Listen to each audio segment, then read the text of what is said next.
Hello, everyone. Welcome. It is Monday night. It is time for Revolutionary Change. I'm Jen Perelman. I'm Peter Hager, and I am still battling this will not die cold that is just starting to go away. Rule number one, when you are sick, do not work out unless your body is fully recovered. Rule number one. Okay. So, is that the teachable moment for today? Say that all the things that set me back. That's definitely the reason why I'm like, okay. Too hard of working out. Yeah, I could see that being a problem. I learned my lesson. I thought I was fine. I wasn't fine, and now I have to pay for it. But all right, go back to your man flu. Man flu. Well, yeah, you definitely will be when I'm dealing with this, but whatever it is, it's yeah. Guys, smash that like button if you can. We obviously want to do everything we can to try to fight the algorithm as best we can. We know that the topics we talk about on this channel are never going to be ones that the algorithm likes, so we're going to need all the help we can get. Jen, you had sort of an opening salvo that I thought that we would get into.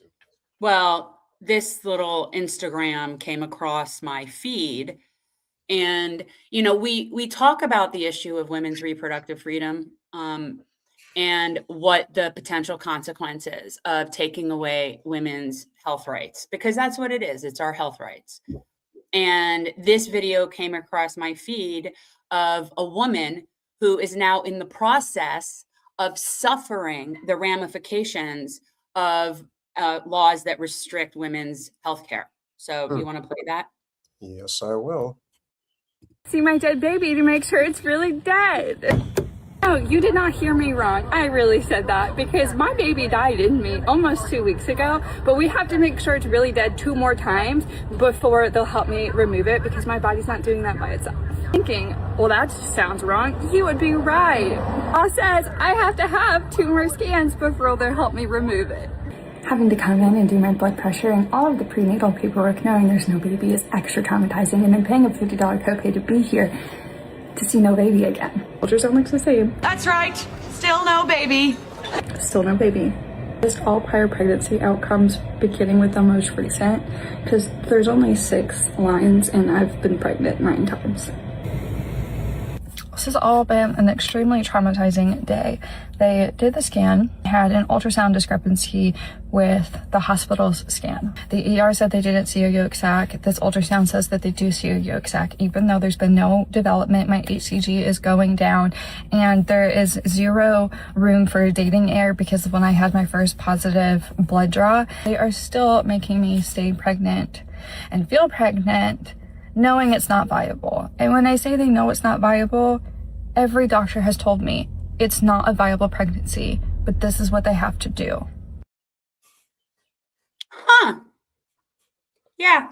See, this is what happens when women are denied their own freedom of bodily choice. This is the kind of shit that happens. This poor woman. So she's been pregnant 9 times. Most likely she's had a bunch of miscarriages and she's probably very desperately wanting to have a healthy baby. She very much would like to have a healthy baby. And now she's being forced to walk around with a dead fetus in her and be further traumatized and pay more money for that trauma before they will let her do a DNC. So, there's that.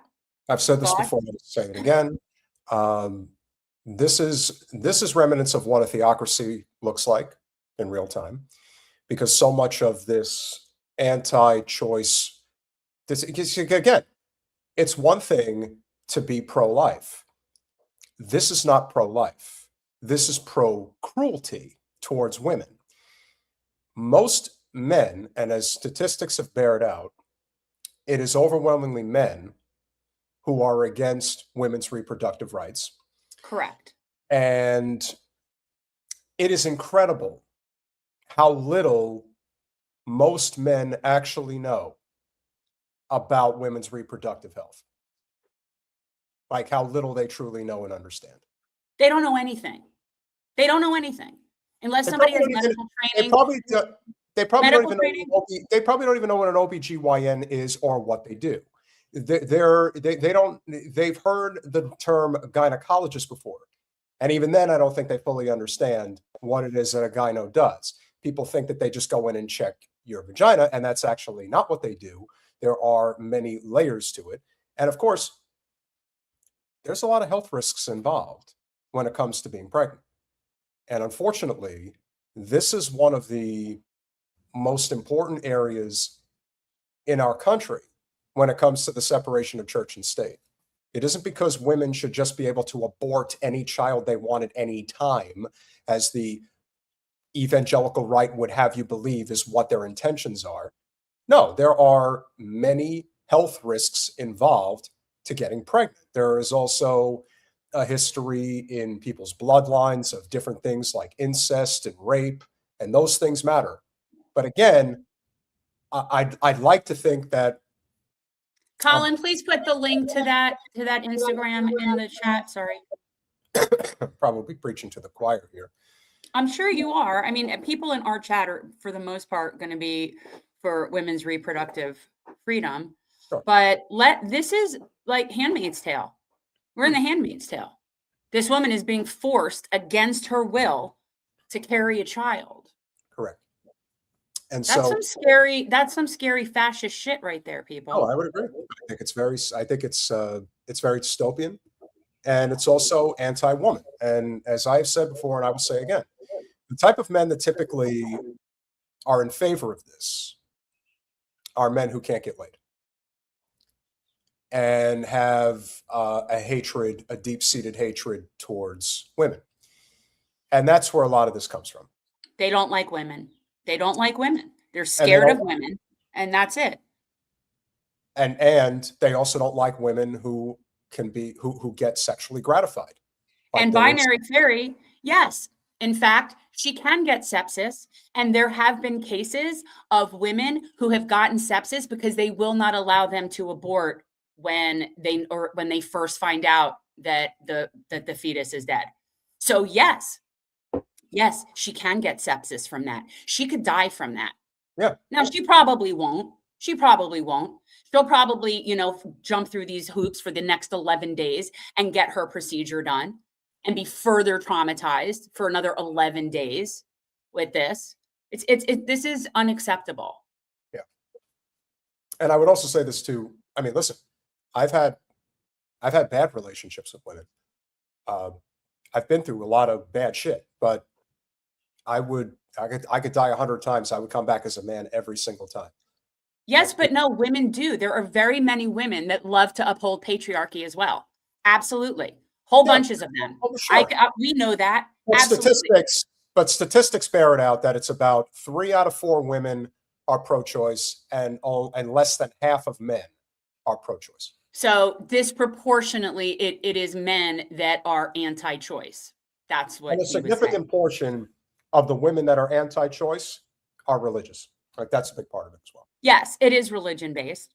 Well, usually it's religion-based. For everyone I know who has a forced birth position, it's religion-based. Ironically, their religion doesn't usually tell them that people deserve health care, a living wage, and clean water, but somehow, they could force us to have babies. This also gets back to the argument of should religious institutions be taxed? Yes, they should. Heavily. And I told you about the story when I went to my best friend's house in New Jersey, it's a number of years ago, but I hadn't seen his mother in a while. And, I've been very adamant about the fact that I grew up across the street from St. Thomas More Catholic Church. And thankfully I was not a member. And I know somebody who I believe was probably molested by the priest.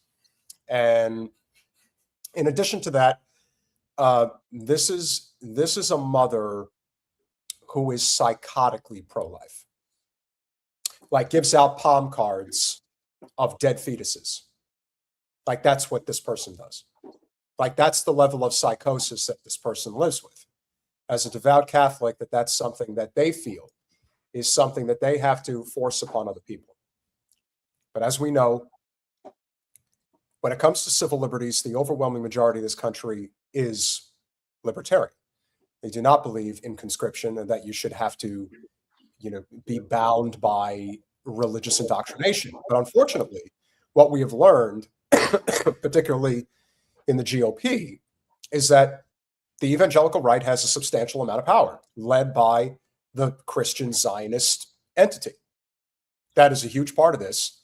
And if you just look at the men, like just take John Hagee, for example, who was a wickedly insane pro-lifer. John Hagee is a guy who has a very hard time finding anything, if you catch my drift. And yet, for whatever reason, he thinks it is his place to tell women how to live their lives. And the unfortunate downside to religion at that scale is that there are a lot of women, as you alluded to, holding up the patriarchy. But what it really is they're just holding up Handmaid's Tale-like traditions. Yes, but well, what do you think patriarchy is? It's 6 of one, half a dozen of the other. But the point is, they believe in the subjugation of women. Yes, they believe that women are subservient to men. They believe that a woman's purpose is to procreate. Correct. And to rear children. That's the whole purpose of the Handmaid's Tale. It's women are there to basically be baby ovens and breastfeeders. So, the reason we have it is because there's a lot of money involved. There's a lot of power involved. And whether it is the Catholic Church, which I think it still plays a role, but not nearly the role that the evangelical church plays. It's all about control. And remember, one of the reasons why you want to control people, you control them in many ways through fear. Thank you for reminding me, Tommy G. It's power in numbers. If your congregation is large enough, and I'm reading a book on this right now, strength in numbers when it comes to voting blocks, getting people out to the polls, agreeing with this type of nonsense. You know, we obviously spend a lot of time talking about Jewish Zionism, but the one thing, if there is a distinct difference between between Jewish Zionism and Christian Zionism, Jews are typically not fanatical way when it comes to women's reproductive rights. This is definitely more of a Christian problem. And no, sorry. Did you have something you wanted to say? Well, I was just going to respond to this. Are you done? Oh, go ahead. Yeah, go ahead. Just going to say men are not the only ones who objectify and hate the opposite sex. Yes, that is true. And Noah, when there is a huge rash of female on male forcible sexual assault and rapes, then it would require the same level of, urgency. I would say then it would have the same level of urgency. So I'm not denying that there aren't man haters. I get accused of being a man hater all the time. I get accused of it all the time because I say things, and I am not a man hater. I love men. So, but yes, there are women that hate men, but the difference is they're not in a position for the most part to do anything about it in a way that would really negatively impact a lot of men. I would also say that a lot of women that are man haters are women that have dealt with very traumatizing experiences with men. Yes. I think that that's a huge part of it as well. And so that gets ignored. That's not talked about nearly as enough as it should. All women, yes, all have been violated. Yeah. All. And okay. So when we say not all men, it's true that it isn't all men, but it has happened to all women, which means all women are coming through life with those blinders on. Yeah. And I would also say that if you look at it in the context of how we as Americans are constantly just kind of giving in and not questioning the seriousness of what is around us, there is a price to pay for not standing up. That is a huge part of why Yes. this sort of revolutionary situation that's developing here in this country, particularly when it comes to things like AI data centers. Oh, I thought you were going to say about how even though it's not all men, it's all men are responsible.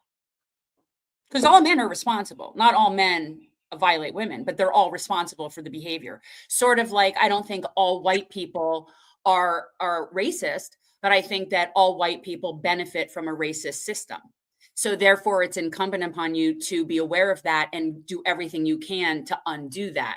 So that's how I think of it about men. So no, it's not all men, but all men should have that responsibility. I don't agree with that.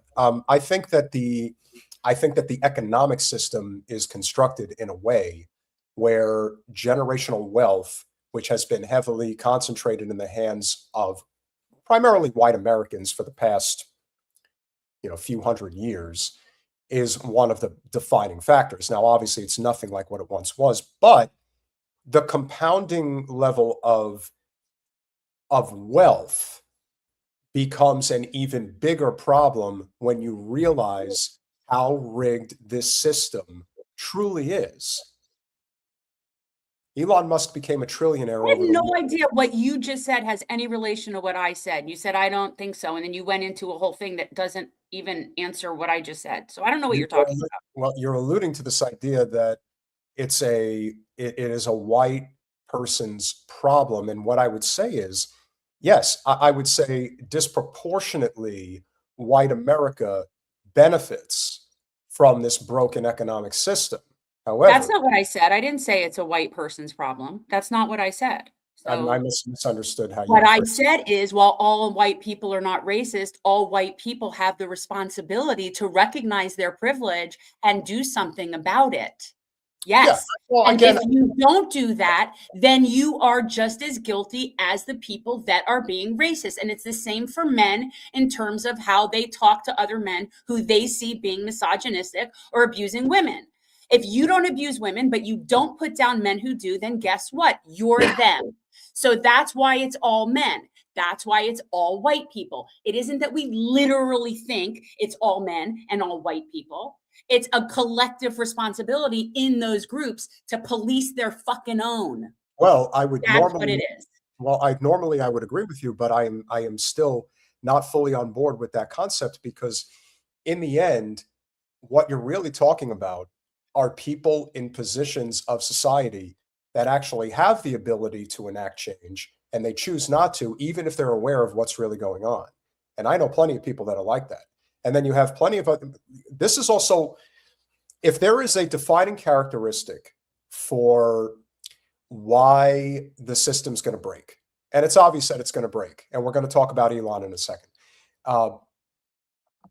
You can't sustain a system when people can't afford to live.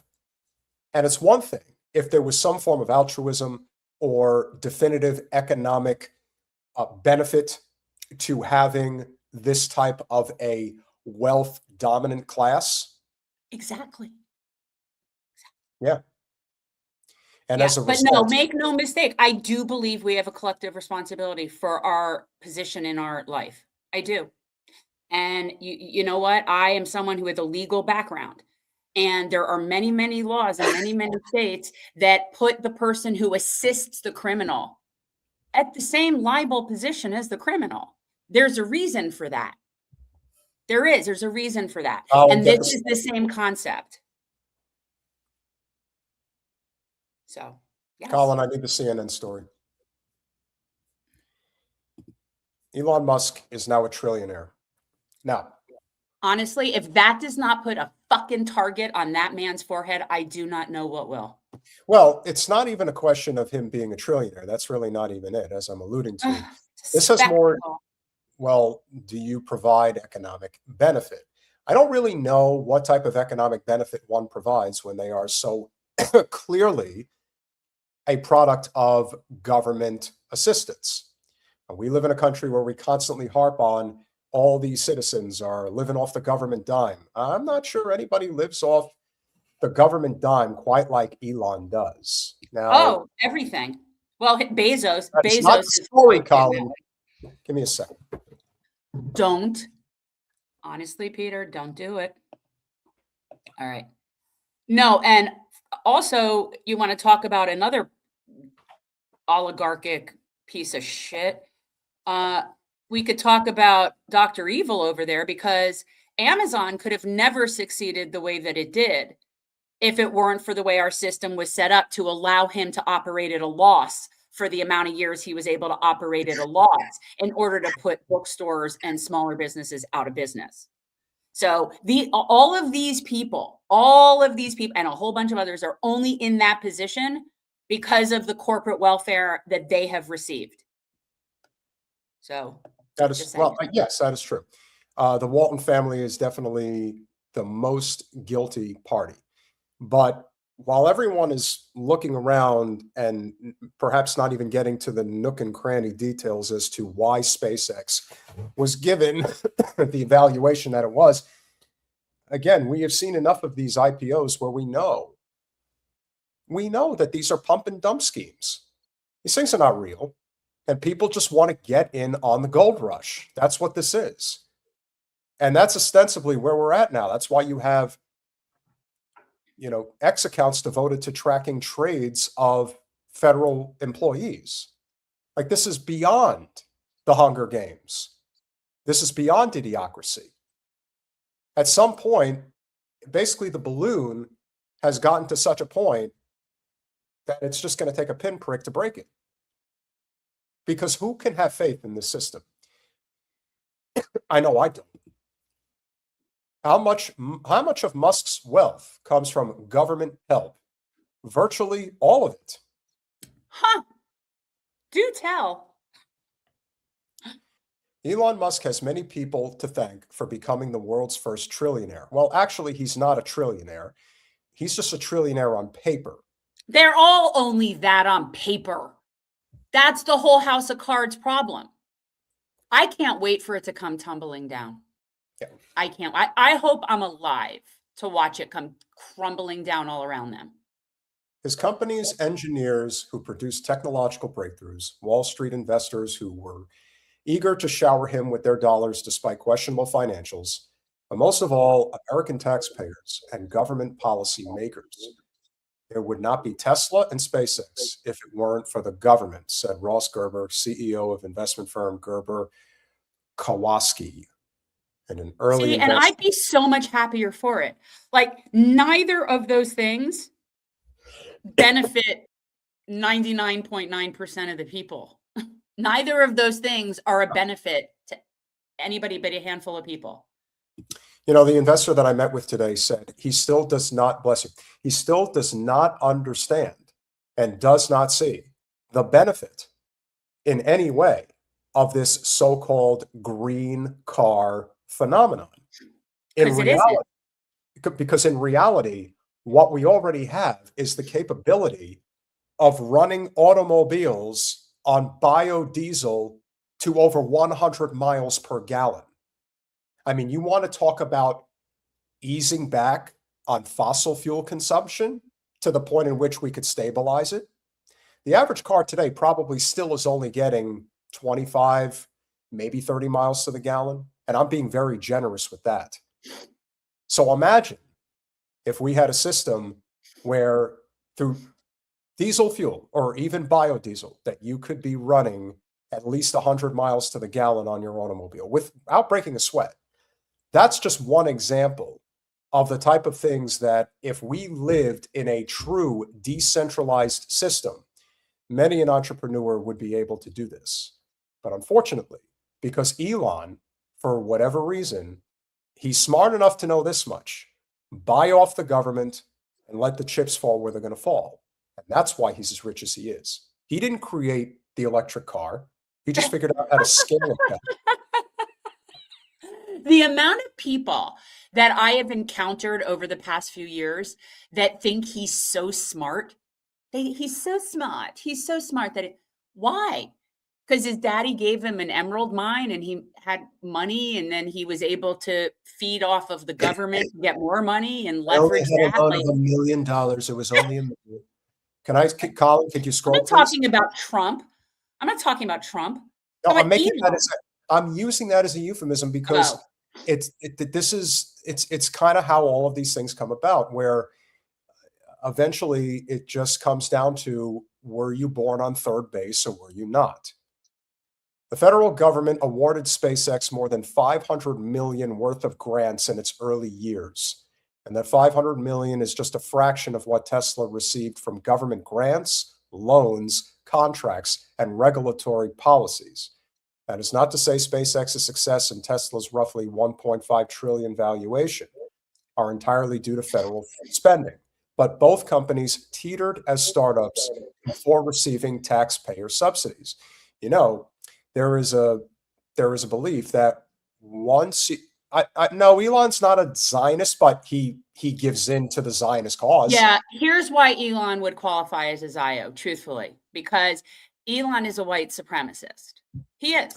He comes from that very old South African tradition of apartheid that he and his family profited greatly from, and probably would still happily be living under. So people that support apartheid, they tend to be okay with the Zionist cause. So I would say I throw him in with them. Yeah. Well, initially he wasn't. Initially he did speak up for Palestine, and that changed very fast. And he had to go. Then he had to go hump the wall with Ben Shapiro egging him on. Early money propelled SpaceX. The question of how much Musk's $1 trillion net worth comes from the government is not as simple as it sounds. By some measures, only a small portion of his wealth is thanks to taxpayers. His companies have received only tens of billions from government contracts and programs. But it's not just the dollar amount that matters, it's when it was received. SpaceX's first major windfall was a $278 million grant from NASA in 2006 to develop the Falcon rocket system and Dragon space capsule. The space shuttle program was ending, and the U.S. needed a new way to get astronauts and cargo to the International Space Station. It was the first of more than $500 million in grants SpaceX would receive, according to the data from PitchBook, which tracks the valuation of private companies. Jen, would you please? That was about half of their capital that they raised to that point, said Chief of Space Policy at the Planetary Society. This was a substantial commitment that NASA provided. And while NASA has enjoyed the benefits of SpaceX's success with dozens of humans ferried to the space station aboard the company's rockets, it didn't benefit like those private investors. Can you explain to me how NASA benefited by humans ferried to, like, I don't understand how that's such a benefit. Really? Like a bus? You guys with all the billions and trillions of dollars, what you really just need is a space bus? Okay. Ridiculous. The people who put in the other half of the capital from that era are about, Colin, to be made multi-billionaires. Oh, well, thank God. I mean, how could you just be a single billionaire? Yeah, right. And the support from NASA didn't stop with the grants. Musk has acknowledged the company was almost out of cash at the end of 2008 when it got critical. And then unprecedented $1.6 billion contract from the American Space Agency. Huh. Ain't that something? The fact is, we could not have started SpaceX, nor could we have reached this point without the help of NASA, he said in 2012 when launching the company's Falcon 9 rocket to the ISS for the first time. By comparison, Tesla has received relatively modest government contracts in the past, but it got a lot of help getting started, critical help. In January of 2010, Tesla sold less than 2,000 cars in its entire history, virtually all of them electric oddballs based on sports cars from Lotus, a relatively obscure British company. Then Tesla received a $465 million low-interest loan. We're not all eligible for that, by the way. No. From the Department of Energy, months before its initial public offering. With the loan, the company developed the Tesla Model S, its first major success. Tesla paid back the loan early through the proceeds from an additional sale of stock in 2013. A $7,500 tax credit for EV buyers allowed the company and other automakers to sell American-made EVs at a higher price than the market might have otherwise allowed. See, that's another way, people, that these corporations, these billionaires, this is another way that they control everything, is through creating whatever legislation that facilitates them raising their prices even higher. So all he had to do was pay off a handful of people in Congress, and they would make a law that would allow him to charge more money. That's how easy this is. Tesla buyers received federal tax credits worth an estimated $3.4 billion before the perk ended in 2019. Tesla then cut prices to maintain demand. Given how much it had to cut prices, the tax credit likely allowed Tesla to bring in more than $1 billion on cars sold in America than it could have without the tax credit. Again, see, this is how the system is manipulated to benefit these people. The tax credit was restored in 23 as part of the Biden administration's Inflation Reduction Act. Oh, isn't that so generous of the Biden Democratic, those people to really help those common everyday working people that are struggling to afford a Tesla? Just vote blue. That'll solve it. But Republicans in Congress and the Trump administration ended the credit across the industry on September 30th, 25. But Tesla's most significant financial support was not from tax credits for EV buyers. It was from a government program to reduce carbon emissions across the automotive industry. So this is another, we could get more into this, but this is exactly how people like Elon Musk fuck labor in addition to the people that work at his own company.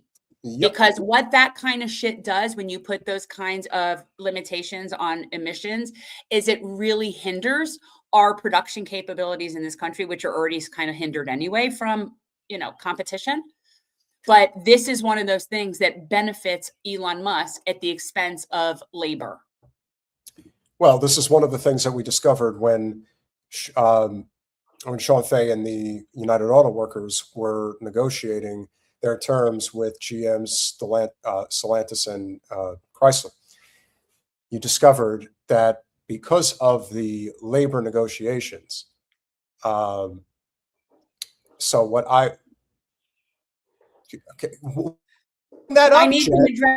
going to address it, so continue. Anyway,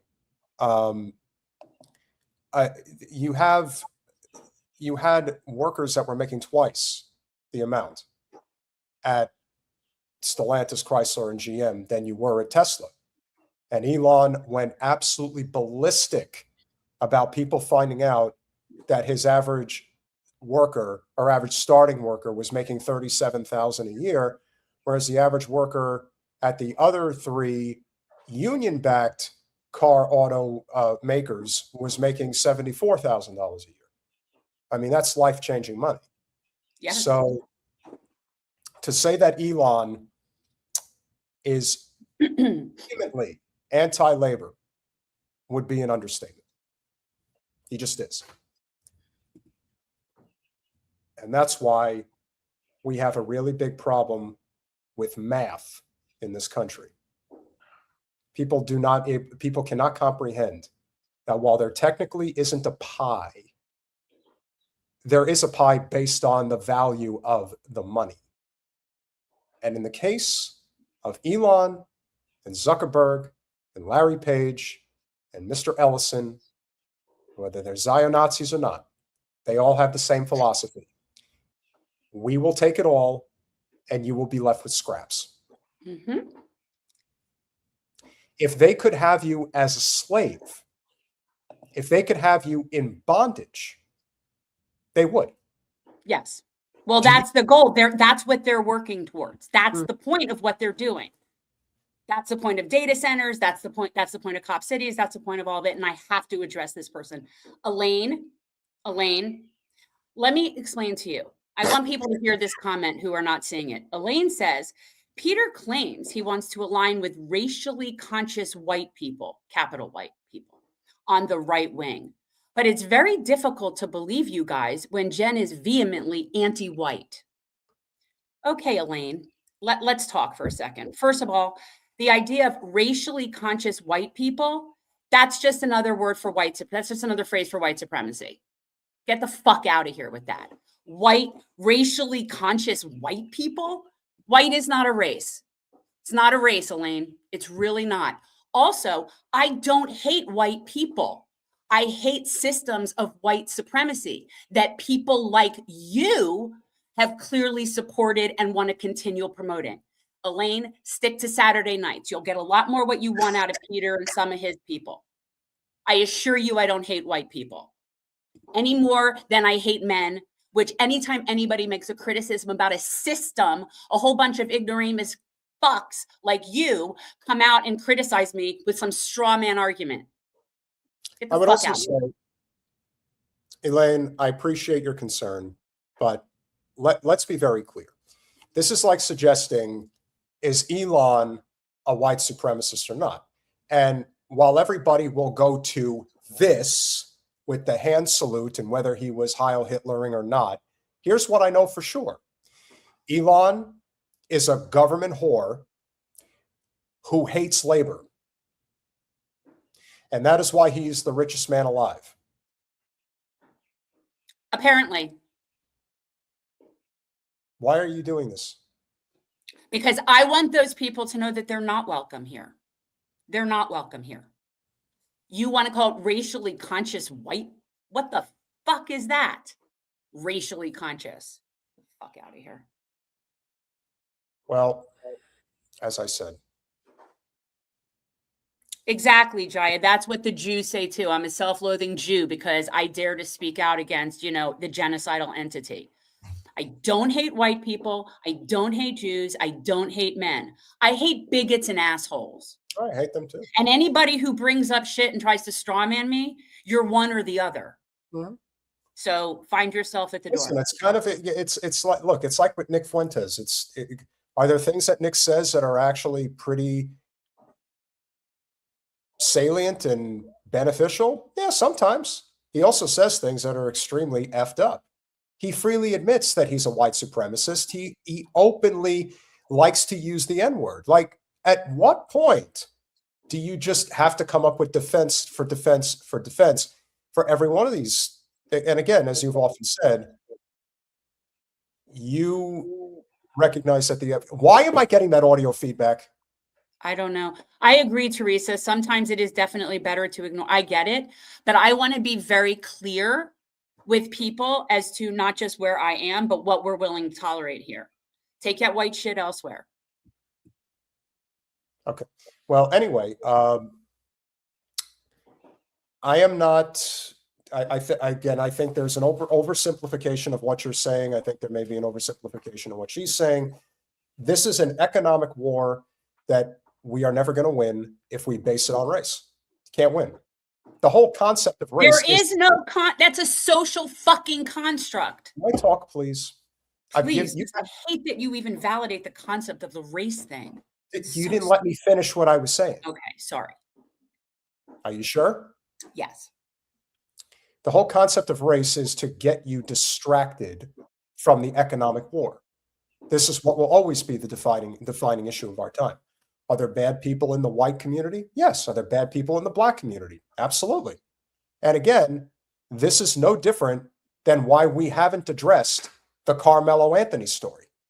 Do you understand how many murders take place on a regular basis? Do you understand how many rapes take place on a regular basis? Do you understand that the reason why the Carmelo Anthony, and listen, you want my opinion about the Carmelo Anthony story? He's guilty and he's going to prison and he'll be there for quite a while. And that's the end of the conversation. You know why? Because I'm not into race wars. It's not going to solve anything if all you want to focus on is a black kid who killed a white kid. That is what the powers that be want you to focus on. I guarantee you, if you look up all the murders that have happened on any given day in the United States, you will find some pretty grotesque ones that have little, if anything, to do with race. Maybe they do, but you are given selected stories. Why? Because they divide and conquer. That's the whole point. So some of the people in the chat are really funny, though. I do want to address why I live in the most white conservative area in Georgia. Well, I do, but it was really more based on where I could get land to grow food and get the value. It was much more of a real estate issue than that. But I will say that there are several black family farms on my street, which is really interesting because I do know that I do live in a very white area. So that does please me. So that is good. And then as to the person who thought I was mixed, no, I'm not mixed. We Nope. talked about that 4 generations ago. There's that Tamil Indian, and 5 generations Han Chinese. But no, I'm pretty just white.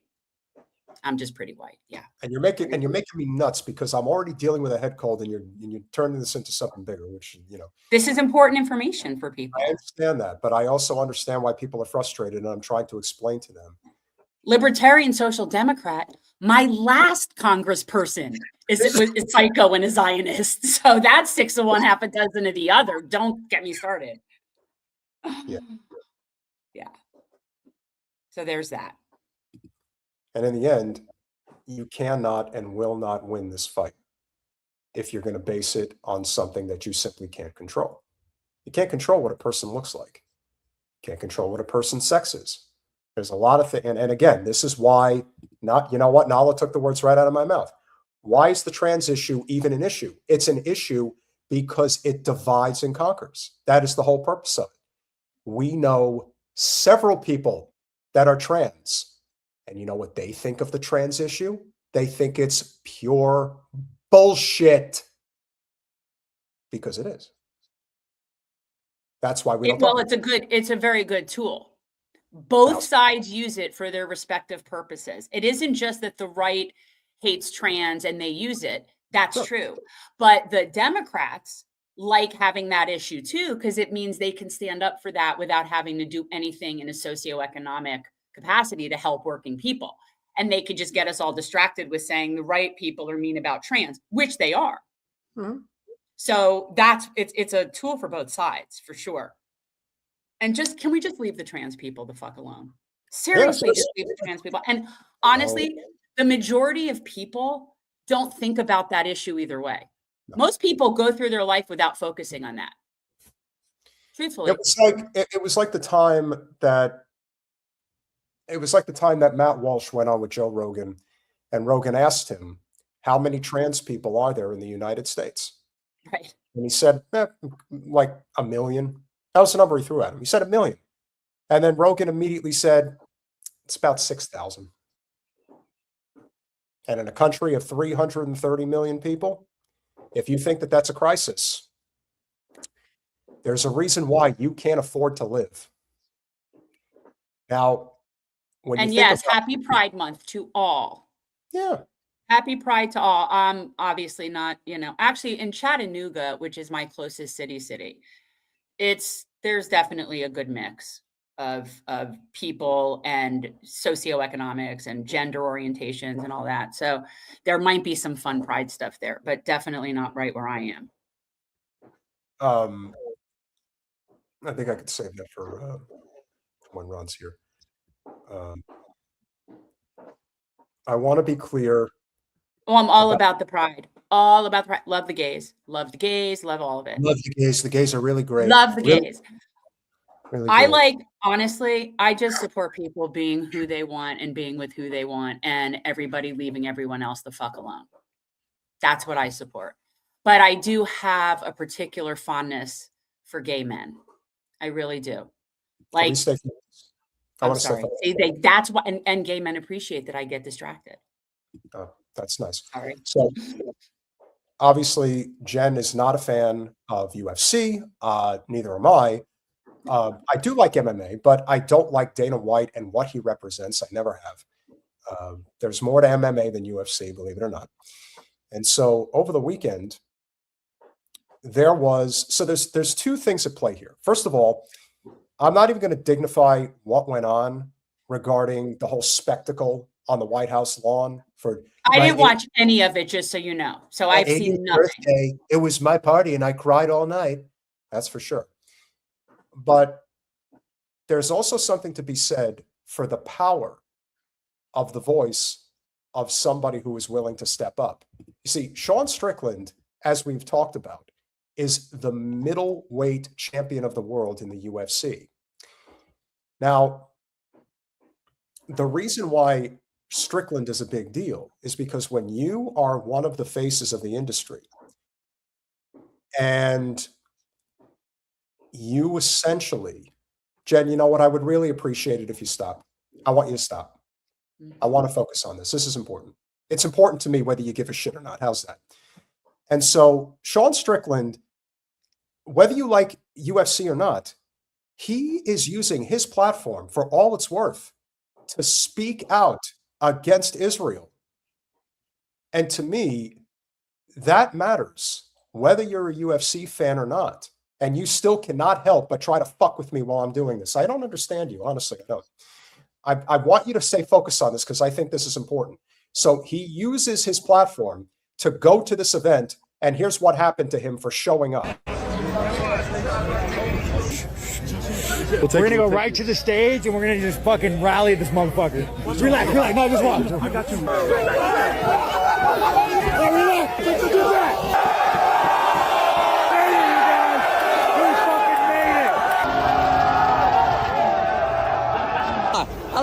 Allah zabgaba.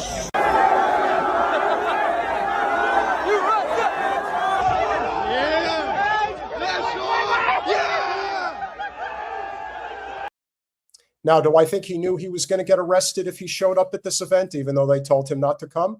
Yes, I think he absolutely knew that this was going to happen. But the whole paddy wagon song and dance, this is strictly to his advantage. This brings more attention. Again, it's the P.T. Barnum effect of politics, where he understands what he's doing.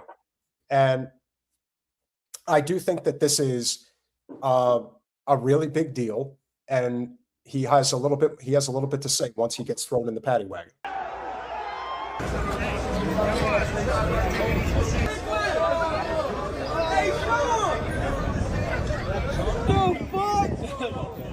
Yo, I cannot believe that, bro. How the fuck y'all gonna lock up the middleweight chick? Pretty sure I didn't break them all. Like, I'm pretty sure. But I might be going to jail. For a lot of impressionable youth that like mixed martial arts, Sean Strickland is the middleweight champion of the world, and he is using his platform to speak out against Israel. As a result, Dana White and his organization, perhaps at the behest of the president and his administration, have essentially blackballed him from the industry. He was supposed to compete at the event on Saturday night, or yesterday, I should say. It was on Sunday. And they would not let him compete. And so he shows up, causes a spectacle, and then they arrest him for showing up. Now, this is only going to create more positive PR for him, and more young men who may not give a shit about Israel or Palestine are now going to be made aware that this is why he is being threatened or thrown in prison. But if you think that's a big deal, this is even bigger. Colin, can I have that tweet, please?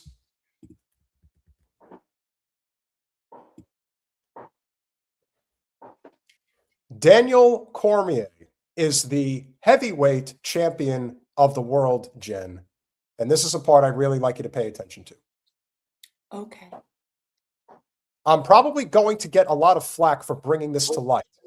However, I refuse to stay silent. The UFC is a sport that I am deeply passionate about. I will not tolerate this type of insider behavior. Shame on anyone trying to ruin this beautiful event. Let's pull up these wonderful messages that he decided to share, but obviously they attempted to black out. Now, I don't know if you can screen capture this, Colin. Okay, so let's pause it. Eric Trump, the son of the President of the United States, privately messages Daniel Cormier to ask him, "Hey, Daniel, I'm going to be attending UFC 250 tomorrow. Saw you were casting. Hope to see you there. Yo, Eric, didn't expect a DM from you. Excited to meet you and the family. Much love, brother." Eric responds, "Anything you can tell me about the fighters tomorrow? Who you got winning?" Colin? Pause. Ha ha. I'd like to stay unbiased, but I love to watch Nickel fight. Trump responds with, "You picking any bets?" Nah, I'm actually not allowed to bet on any cards or anything. Are any of the fighters injured that you know of?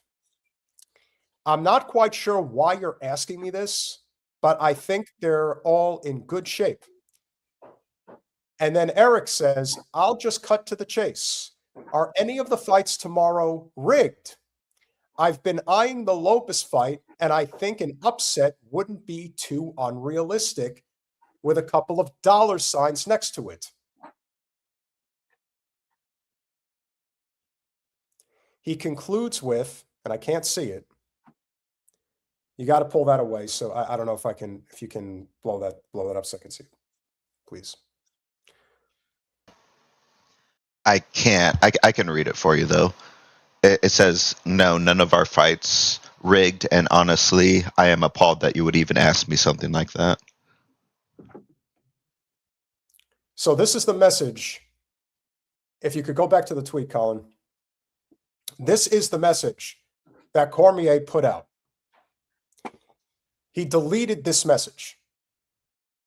And now he's claiming that this is all a hoax, that somebody hacked into his phone and they hacked into Eric Trump's phone, and that people were posing as them, having this conversation about whether or not these fights are rigged. Would you care to guess what type of money is being put on the line for this type of shit?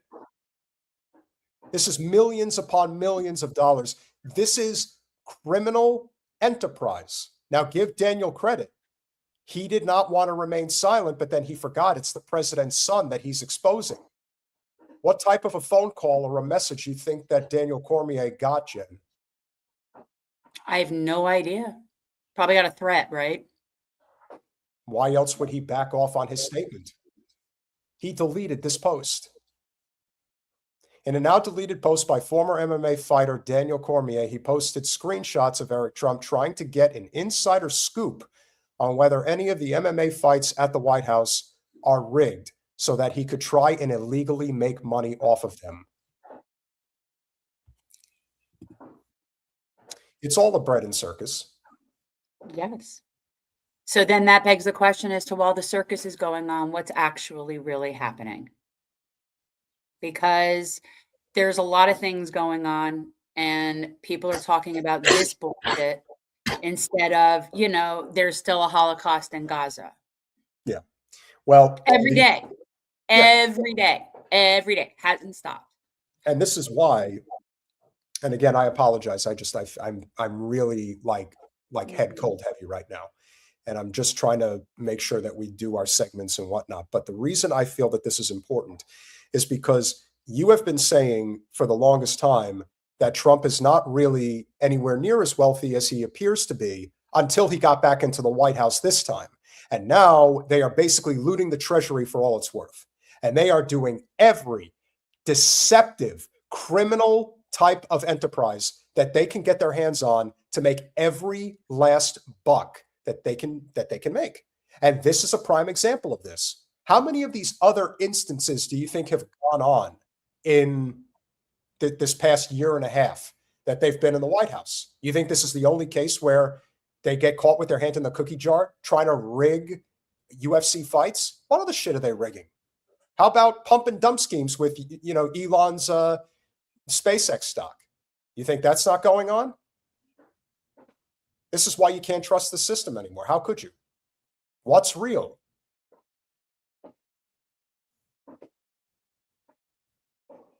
You have no idea what you just fucking unloaded. None. Actually, You can have I no idea what you unloaded. please? It turns out that the smartest people say fuck a lot. That's true.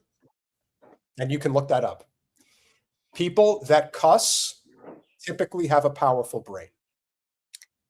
If I used all the words I wanted to use, you wouldn't understand me. Okay? Thank you. Continue. I feel bad for people that still have faith in this system because I understand that they're scared and the future is very daunting and unsettling for most. Yes. But eventually you have to rip off that Band-Aid. You cannot continue to look at what's going on and think that there is a way out of this hellhole without a revolution. There really is no other conceivable path forward. And excuse me, as we have these conversations, it is a reminder of how the mission supersedes everything else. Because we've known Ron for how long? Almost 10 years?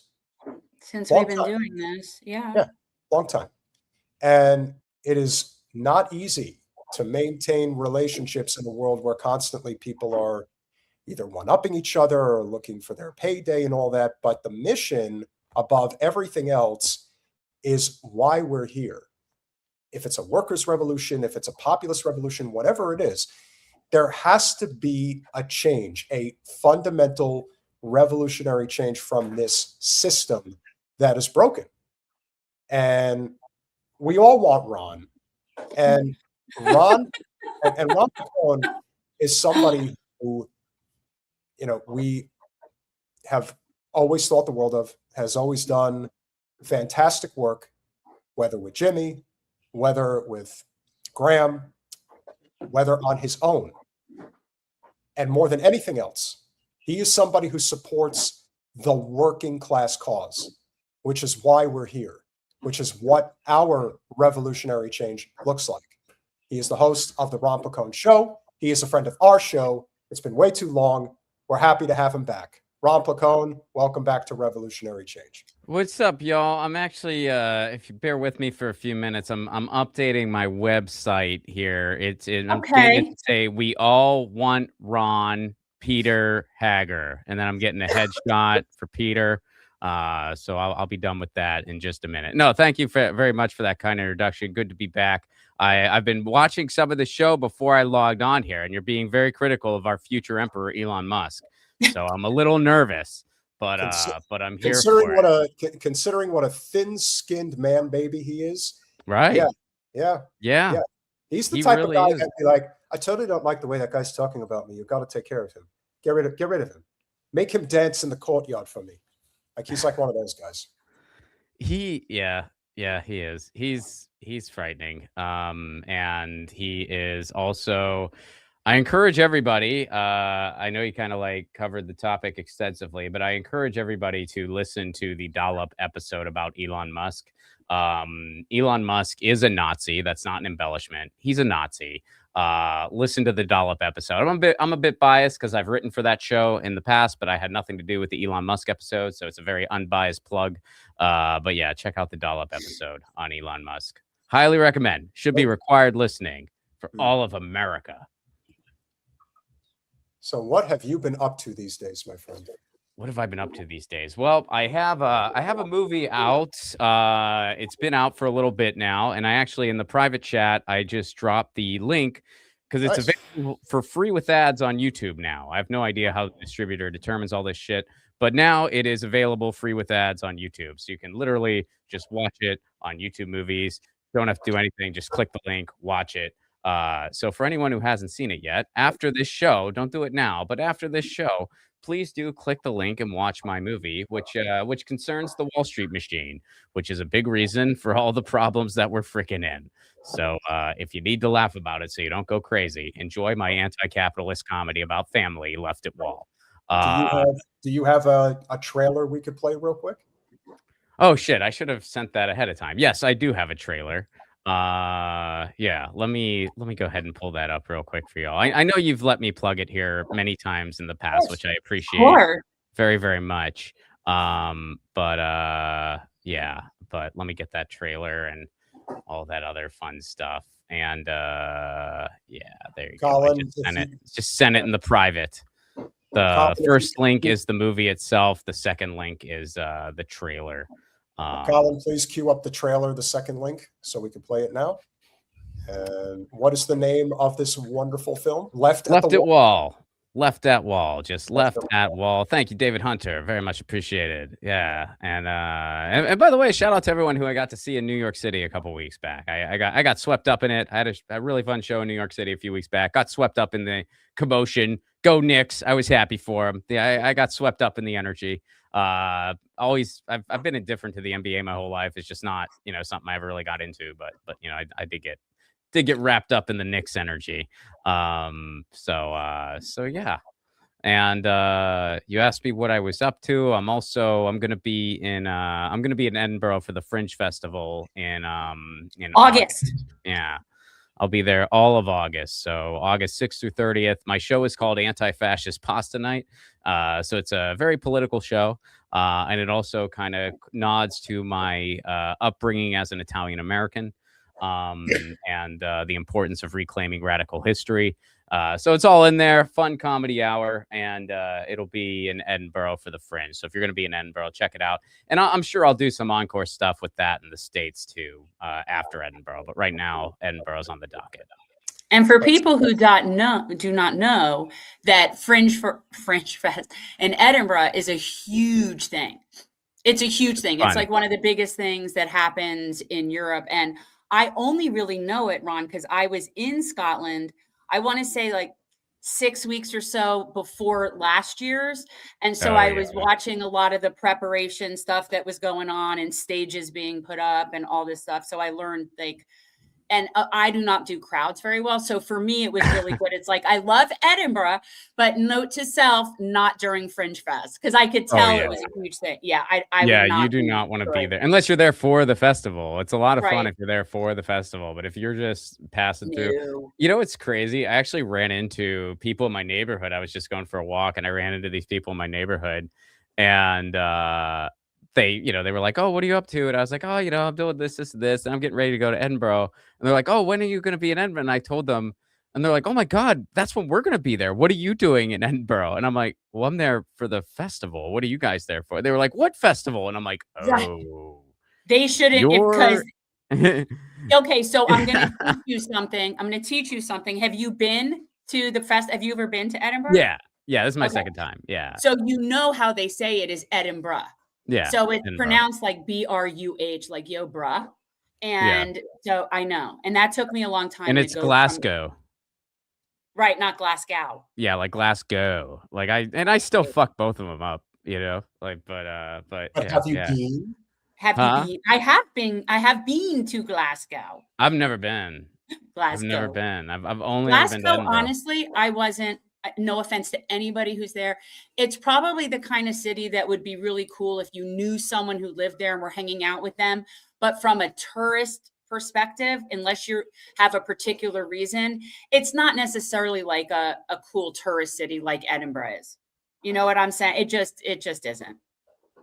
Yeah. I mean, it's I've never been. I hear it's like really on the up right now. Everybody talks about it. And it's pretty interesting what's going on over there in general, especially over the past like 72 hours, because they had intense protest against Nazis and fascists over the weekend. That was really freaking awesome to see, from like Brighton to Sheffield to Belfast to Glasgow. And then today they came out with that social media thing where you have to be like, if you're under 16, you like can't be on social media, and they're going to age gate it, which basically means you'll have to have an ID to get on social media, which is basically not only a recipe for disaster because things get hacked, but it's also, surveillance and opens the door for all kinds of shitty Orwellian things on the internet. So it's weird. I mean, the details are still unrolling, but it's sort of, peculiar that you're like, it's interesting. There were all these mass protests. Now all of a sudden y'all are unrolling this. What interesting timing. So yeah. When you put it that way, then we definitely have to show this. So I caught this a little bit earlier, but it kind of encapsulates this dystopian world that we're living in right now. This is from Climate Defiance. Did you know the guy who said this? Citizens will be on their best behavior because we're constantly recording and reporting everything that's going on. And if there's a problem, AI will report the problem and report it to the appropriate person.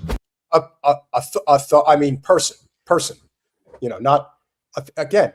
How much more dystopian can the number one financier of the Zionist cause get? But this is an example of why these AI data centers is a dystopian nightmare. He looks AI. Look at him. Look at him. He looks like a cyborg. This is not how normal people look. Well, you know how I think, or like why I strongly believe the bubble's going to burst kind of soon is because, everyone on this panel, we're all old enough to remember as the internet was unrolling and the early days of, the internet and chat rooms and all that stuff. I never recall a time where the older generation had to tell the younger people, hey, you got to use this internet. Come on, kids, it's the future. But you hear all these speeches at college graduation where these people who most of whom probably don't even know how to use AI, but they have investments in whatever the fuck are, sorry to the person who doesn't like the word fuck, but like they're going and they're just like, come on, kids, this is the future. You gotta, if you don't use it, then the kids are booing them. It's like that never had to happen with the technology before, where they're like, come on, early adopters, you gotta use it. It doesn't work that way. That's like the opposite of how things work. Well, the truth is that if the most recognizable spokesperson in this moment for AI is Mr. Wonderful, you've got a really big problem selling your idea.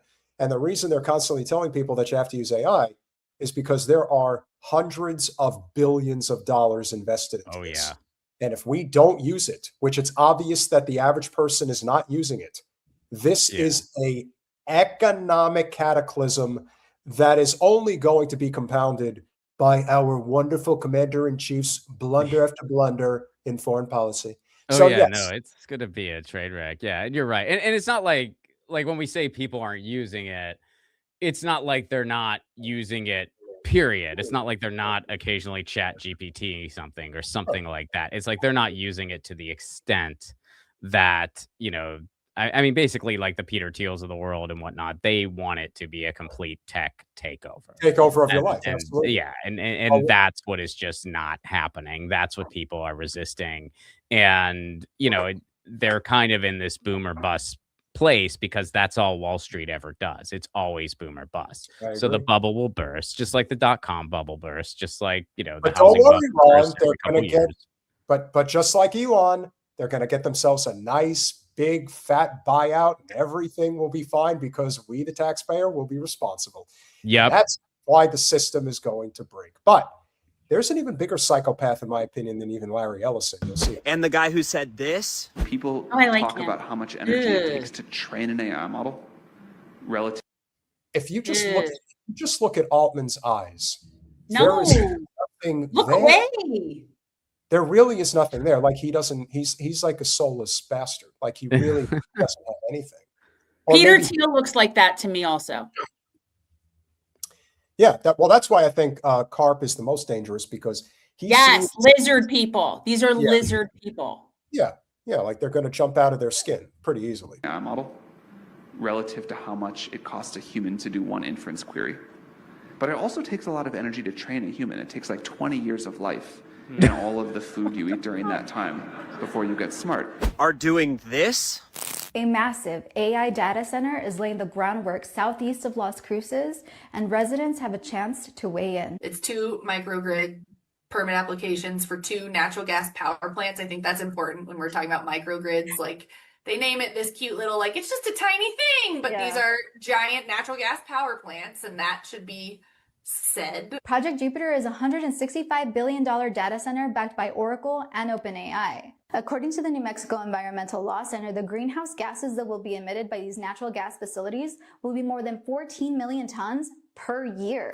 Yep, that's right. 2 men with the combined net worth of $280 billion are going to try to shove an AI data center down a poor community's throat. And the reason I say this was shoved down their throats is Doña Ana County did have a community board meeting about this. And before the meeting started, the county attorney came up and was like, if anybody protests, we're going to arrest you. Just know that this is happening. And this is what is so fundamentally undemocratic about data centers. Doña Ana County in New Mexico has the average salary of $56,000 a year, well below the national average of $64,000 a year. This is a poor community that is having 2 billionaires enact their demented vision of the world onto them. Larry Ellison wants to set up a national surveillance network, and Sam Altman wants to replace us with machines. It is their explicit stated purpose. And what is this going to do? It's going to pollute their water. It's going to pollute their air, spewing all this natural gas into the air. But you know what? They fought back. They were able to overcome this, and the natural gas plants have been shut down due to local opposition. Never believe this fight is not winnable. If we come together, we can beat them. And yes, this is a small victory, but it's the first of many. If we fight, we win. I agree. Winning is contagious in all forms of life. And in the case of our future, our environment, our economy, and pretty much life as we know it, we can't lose this fight. If there's one thing we've learned, particularly about tech billionaires, they're missing the humanity chip in their DNA. Like, it doesn't mean anything to them. If they kill 1 billion people, in their mind, that's the cost of doing business. That is the cost of their version of saving humanity. And so we have to collectively work together to recognize this fatal flaw. And that's why we were talking earlier about Elon becoming a trillionaire. But why is he a trillionaire? He's a trillionaire because the entire system is rigged to benefit him and fellow God forbid, fellow billionaires like him that have basically rigged this entire economy, to the point in which I'm now wondering who still has faith in this system. What has been your experience like? Because I can't imagine that there really are that many people out there that have any faith left in this system.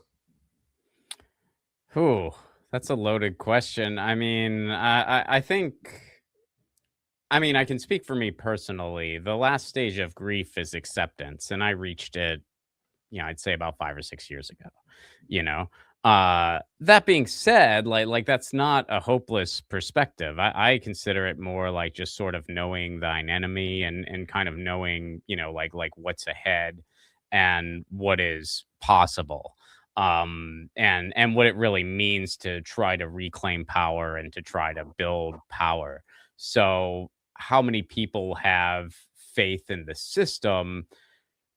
I think the short answer for that is probably more than should. I think there's a lot of people still hanging on to, oh, if we just vote for this slightly less shitty candidate, we'll just be fine. And it's like, no, that ship sailed 50 years ago, if it was ever docked, which it probably wasn't. But if it ever was, it's been gone for like a half century at least now. But you know, that doesn't mean we are powerless. When the system is broken, you have to, you know, turn the system against itself, which is a very heavy lift, but not impossible, especially not in a place like the United States, where the one thing, well, one of many things that we're learning, especially from this current administration, is that our actual rule of law is quite fickle. And it doesn't mean jack shit when nobody's enforcing it. Now it's also grossly slanted for the rich and powerful, but that doesn't mean we, the people, can't mobilize and, you know, get those small contagious wins like you're thinking, like you're talking about. And one of them is, you know, getting a data center out of your neighborhood. Like that is attainable. That can be done. It has been done. I mean, over half of the permits have been canceled. So that is possible. Like that's not an impossibility. And that's freaking huge because these things are an energy suck. They are a climate suck, and they are necessary for this, you know, hyper capitalist, tech fascist dystopian agenda. So it's like, you know, you stop one data center in your neighborhood. Well, if that's duplicated all over the freaking world, by the way, this isn't limited to the United States borders.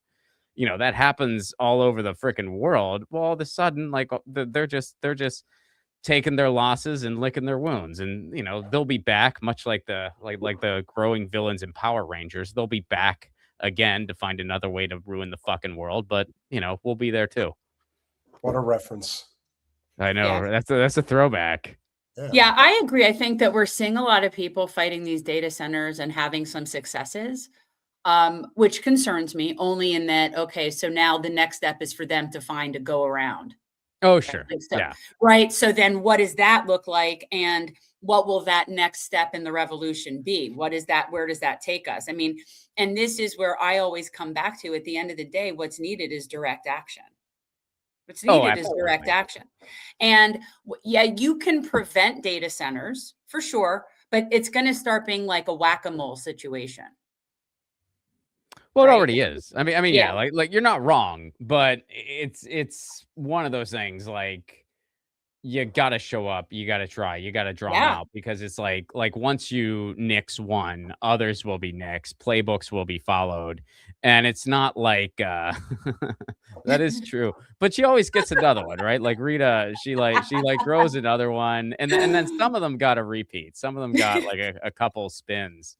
I don't. Once you go past the first season, I'm lost, unfortunately. So I don't know. I don't know what happened. I have no idea about any of it, but I knew you would obviously understand the reference. It's a banger series. I mean, it had its place in elder millennial lore. Well, and I guess probably like elder gen, or not like. Well, yeah, I guess like the elder millennial, and then like the elder, like just right after the oldest, like younger millennials, and then maybe like I actually, it probably expired via millennials, probably elder millennials, and then young millennials, and then it was done. That's my guess. I'm one of the old ones, but yeah, I mean, that's the premise right there. That's just stop right going there. to work. Oh yeah, and it only needs to be certain industries, people. That's the thing. If there's a handful of industries that if that were the case and they had the support mechanisms and the infrastructure in place, that would shut this whole shit down. If you had like the railroads, the Teamsters, you had like, whatever it is, a whole bunch of people, the what do you call it? The longshoremen and all the things that handle our infrastructure and our supply chain, shut that shit down. Oh, we wouldn't make it a week. They wouldn't make it a week. Well, that's what they're doing over in Italy. I mean, they had massive general strikes over there, and they literally made their fascist prime minister change her tune on the genocide. Yeah. I mean, she didn't do that because she had a Right. coming to, like she wasn't visited by 3 anti-war spirits that night. She did it because the people made her, because they shut the country down. Yeah. And it was only certain industry. Like, people were still going to school amidst it and shit, but they strategically shut it down. One of the reasons they can do it a lot easier in places like that is because they have these things called unions. By the way, a lot of the times these unions are run by people called communists. And when they see things that they consider injustice, or they see their workers being mistreated, they do this thing called striking. And one of the reasons they can do that a lot easier is because they have these things called healthcare that's not connected to their freaking job. Right. So, this was the same thing when we go back to the yellow vests with France. And how do these people do that? Well, because they have a social safety net that allows them to have a certain amount of baseline power to be able to do these things when their government gets all uppity. Mm-hmm. Yeah, and they don't mess around with their like, they do not bluff either. They're just like, so today we covered a politician's house and shit. Tomorrow we might burn down a bank, or you can end this all now. And then they're like, all right, we're gonna roll back the pension. I'm not saying it's a utopia there. It's not. There is no utopia. But yeah, they know how to strike. They don't fuck around. Well, same as Albania, man. The Albanians are not having it. Yeah, so you took the words out of my mouth. So speaking to neighbors to the east, Albania is it's kind of in the crevice between Italy and Greece. And so here you have a very interesting situation where Albanian prime minister vows to move forward with Jared Kushner's linked luxury development despite growing protests. I don't know about you. Good luck with that. Yeah, in Albania, that's not a good idea. No. That's like a death sentence. And maybe he does have a death sentence. Maybe he's damned if he does, damned if he doesn't. Maybe well, he might be being threatened heavily. I mean, obviously he's being threatened, blackmailed. Maybe he's in the fucking Epstein files. Who knows? Something very grotesque. But who knows? Colin, I believe that there is a quick interview here. But the people are not having this. They're now they're on like however many days in a row of flooding the streets. Well, he already set his house on fire. So I don't know. Here's what went down. Will be built to create a balance between the mass tourism, which has been a great ambassador of the country, but which cannot be the force on which the country relies, to high-end tourism where less people can bring more money and also less stress to the environment and to the traffic and so on. This is the biggest problem, how to make the facts speak and how to make them listen about the facts. So when it comes to environment, because we don't have a project yet, because we don't have an environmental impact assessment yet, because it's a planning process, there are the top-notch people worldwide that have been involved, architects, landscape designers. You want to mess with that? Yeah, right. I wouldn't. They look very focused, very unified. They're consistent. I'd say no. I'm not going up against that group. So you really have to wonder what, again, this is Albania.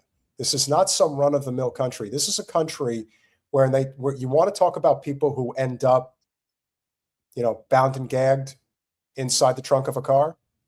This is one of those countries where that type of stuff happens.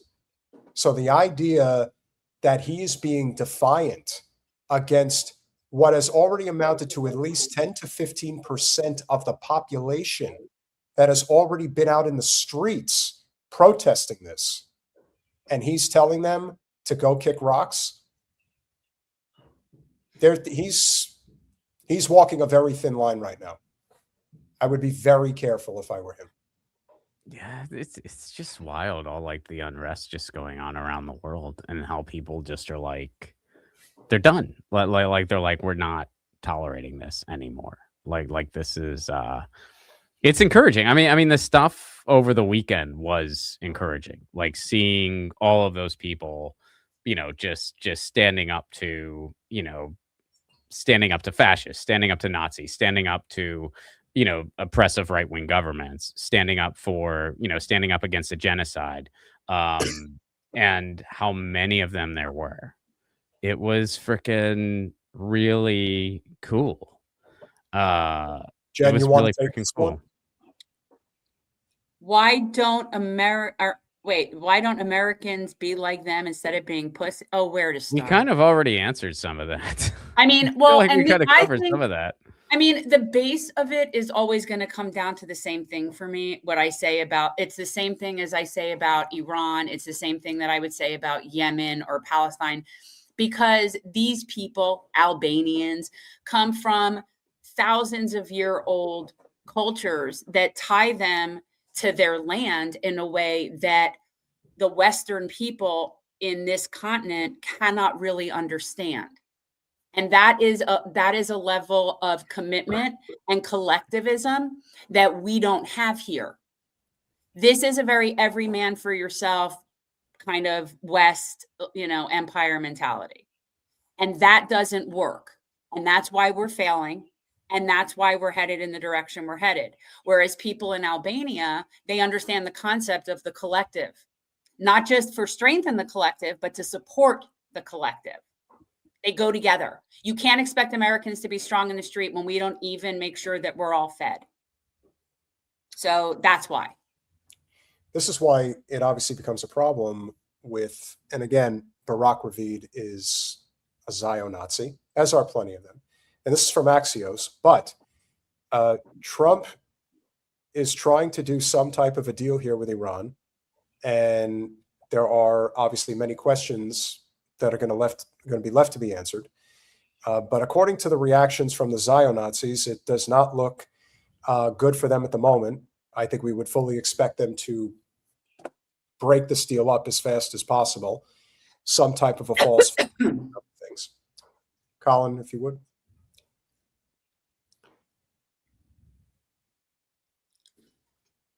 Okay.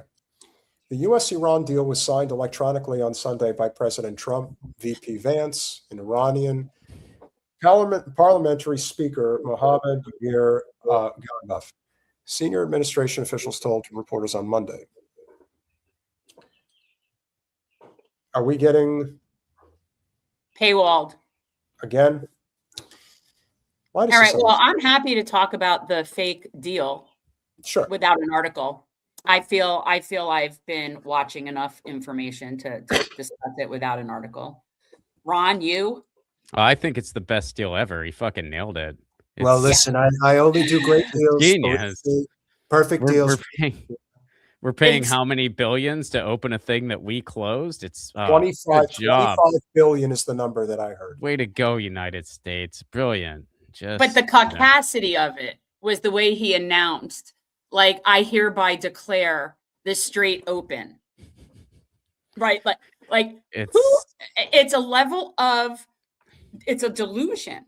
I think, this is my theory, Ron, tell me what you think. I think that his advisors, his staff have been like doing maybe like sock puppet conversations with him, and he thinks that he's having negotiations with people in Iran. I don't know, but I know from people like Professor Morandi that he's not speaking with the Iranians. They're not speaking with us. They're not even talking, as far as I know, with the Pakistanis anymore.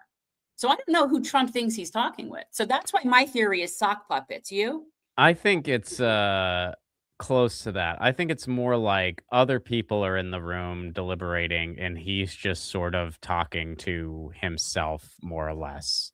Like he'll kind of pipe in with something like vaguely nonsensical, because like joking aside, I have heard from people who had like exposure to the real guy, and this is before, like, this was years ago. And I think he's senile now. Like, I don't know what's wrong with him. I don't know if it's dementia or what it is, but I think it's like his mind is gone. But like, they would say he was just so, like, just such a narcissistic, strange guy. Like, he would just be sitting in a room and he'd be like, book's number 1. And they'd be like, what, Donald? And he'd be like, my book's number 1. And somebody would like kind of look it up at the, none of his books were number 1 on anything, but he was just looking at something and declared his book number 1. That's the art of the deal.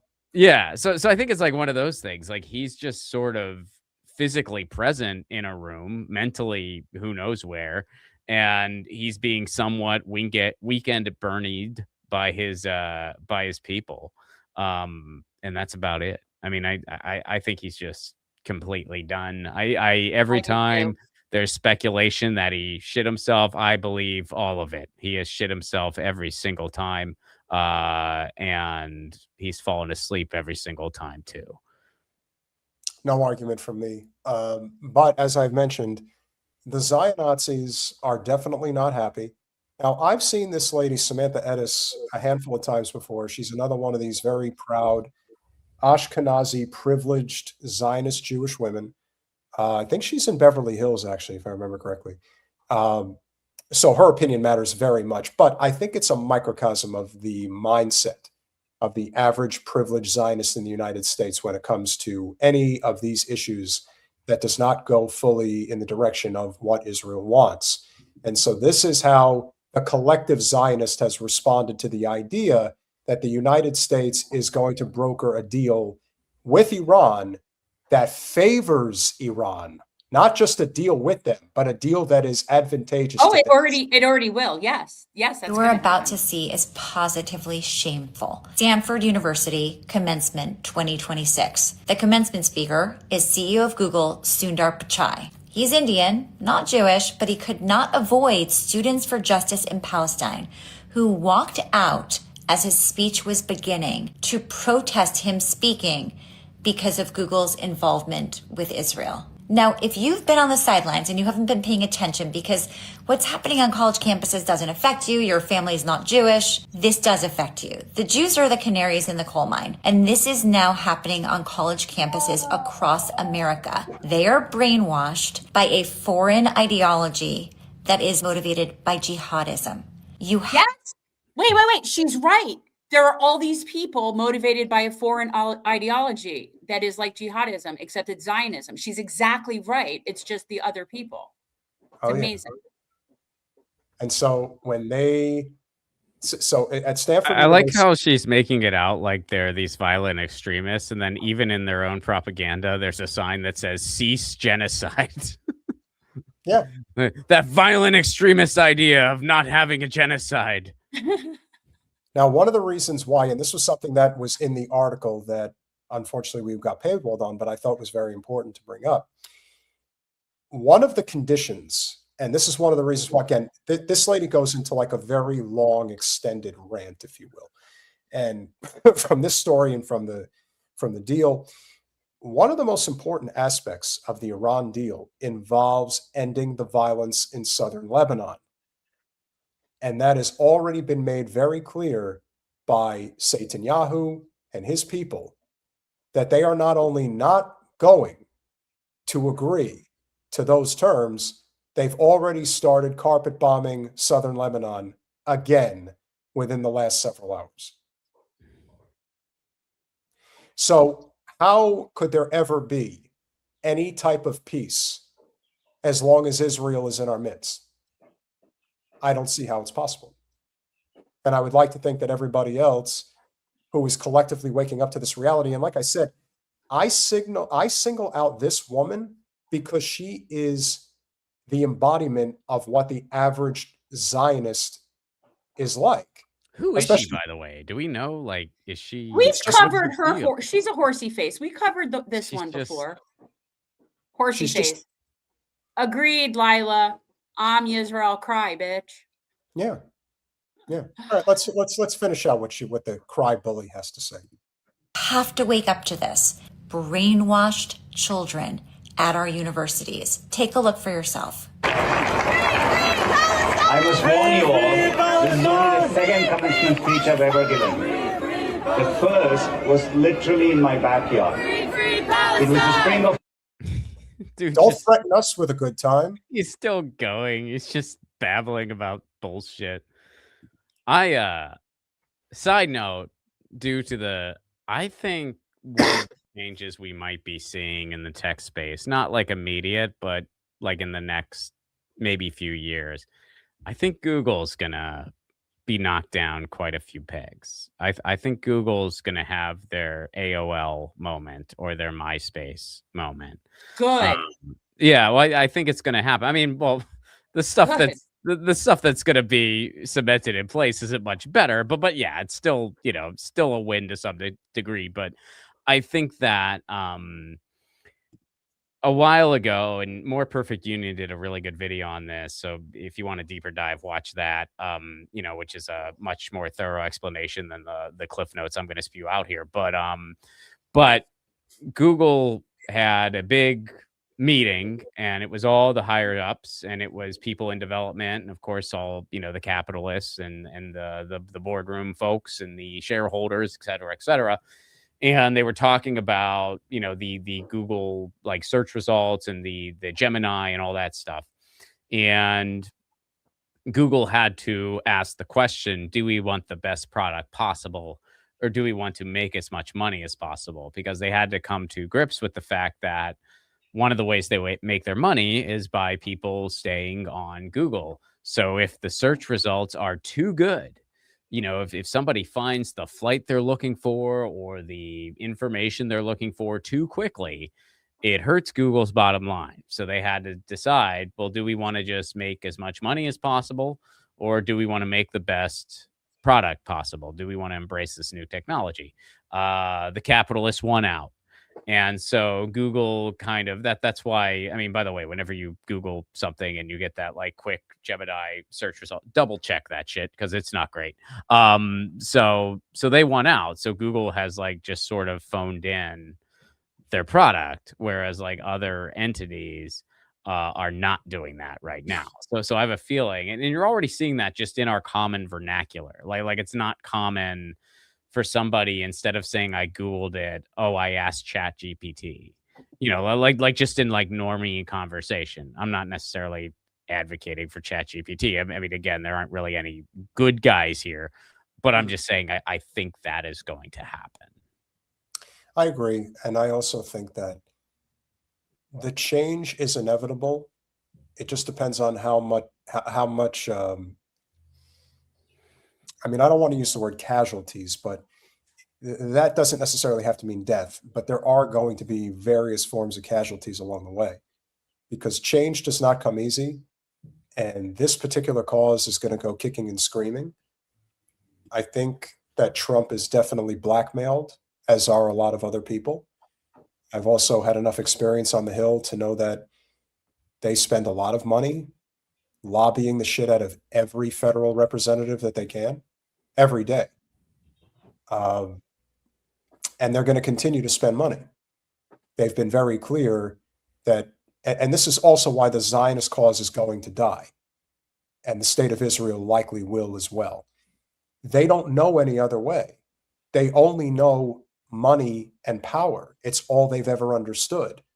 They know that their PR is terrible, but rather than change their strategy, change their ideology, they would rather just bribe, threaten, rinse and repeat. That's all they've got. And look, Lincoln had a lot of great sayings, but to me, his greatest saying was always, you can fool some of the people all the time. You can fool all the people some of the time. You can't fool all of the people all of the time. And we are in that phase now where we have seen this movie one too many times. We know who all the bit players are. We already know how it's going to end. But we have a chance to change that ending. We've now been given the opportunity to write our own ending, kind of like a script. And when you're given that chance, you don't want to miss it, because I would say under different economic circumstances, maybe that wouldn't be the case. But we are in dire straits here in this country. So I think, like any other situation, if you're going to have some type of a revolutionary moment, it's going to come because too much of the population has suffered as a result of this economy. And just the whole symbolism of Elon becoming a trillionaire, even if it's on paper, just the symbol of that represents a system that has reached the point of no return. Now, how it unfolds from here, I don't know. I don't trust Trump as far as I can throw him, and I don't trust this agreement for however long it may last, because it won't. What agreement? What agreement are we talking about? Open straight. That's not an agreement. The strait was never closed. Open the strait to the United States. Yeah, but again, it didn't need, yeah. What Ron said before about that, like seriously ridiculous. Yeah, great. He declares open something that was not closed. That's fascinating. Okay, onward. With that said, you do have a movie. We want to Speaking of what got us into this mess, the Wall Street machine. See, we can bring it full circle. But yeah, I mean, dude, absolutely. And look, simple math, y'all. These things last about 250 years. And we are coming up on 250. The United States as we know it. It's coming up on 250. So we're not going to be any different. It's all about what's the fall going to look like. The amazing thing is that we had an opportunity to probably extend it at least one more generation if Bernie got in 2016. It would have delayed the inevitable, but at least it would have given us maybe a softer landing place. Now I think it could have. Yeah, I think in a best case scenario, it would have given us that softer landing. It would have sort of like given us given us like the parachute instead of just the plane crashing. Now it's just it's just the plane's going to crash. As Cenk likes to say, brace for impact, because you're going to need to. Here is Left at Wall.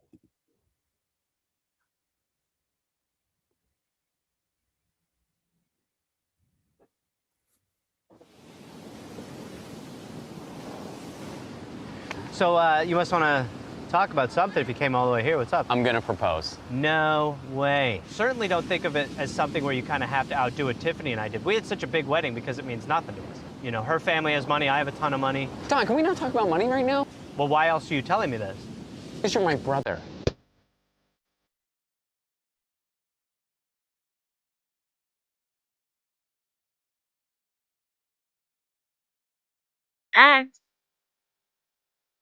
So, I'm a writer. My brother Don is on Wall Street. They basically created a casino out of our economy. No, we're short selling the stock, which It's financial jargon for, you probably wouldn't understand. You know, I bet I would. It's just you guys are so hard on each other. What the hell do you mean you don't know how to make an old-fashioned? How about this? Let me behind the bar, I'll make the old-fashioned myself. Give me a break. What's his name again?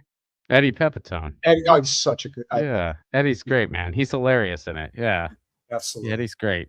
Uh-huh. He Not plays the the only bartender. person. Yeah, not the only person that Jimmy doesn't have anymore that he should. You, Pepitone, Pepe's. Oh man, I love that guy. Great. How? Does this place look like we make old fashions? I just can't do this anymore. I think we need a break. What? So there I was. No girlfriend, no work, no agent. Was this rock bottom? And that's when I got an idea. Dude, Game Bites. We all need to buy shares of it. I lost a lot because of these idiot hackers. Well, they're not hackers, but... This isn't about you, Don. This is bigger. This is about sticking up to this corrupt system and actually fighting back for once. Oh, shut up, John.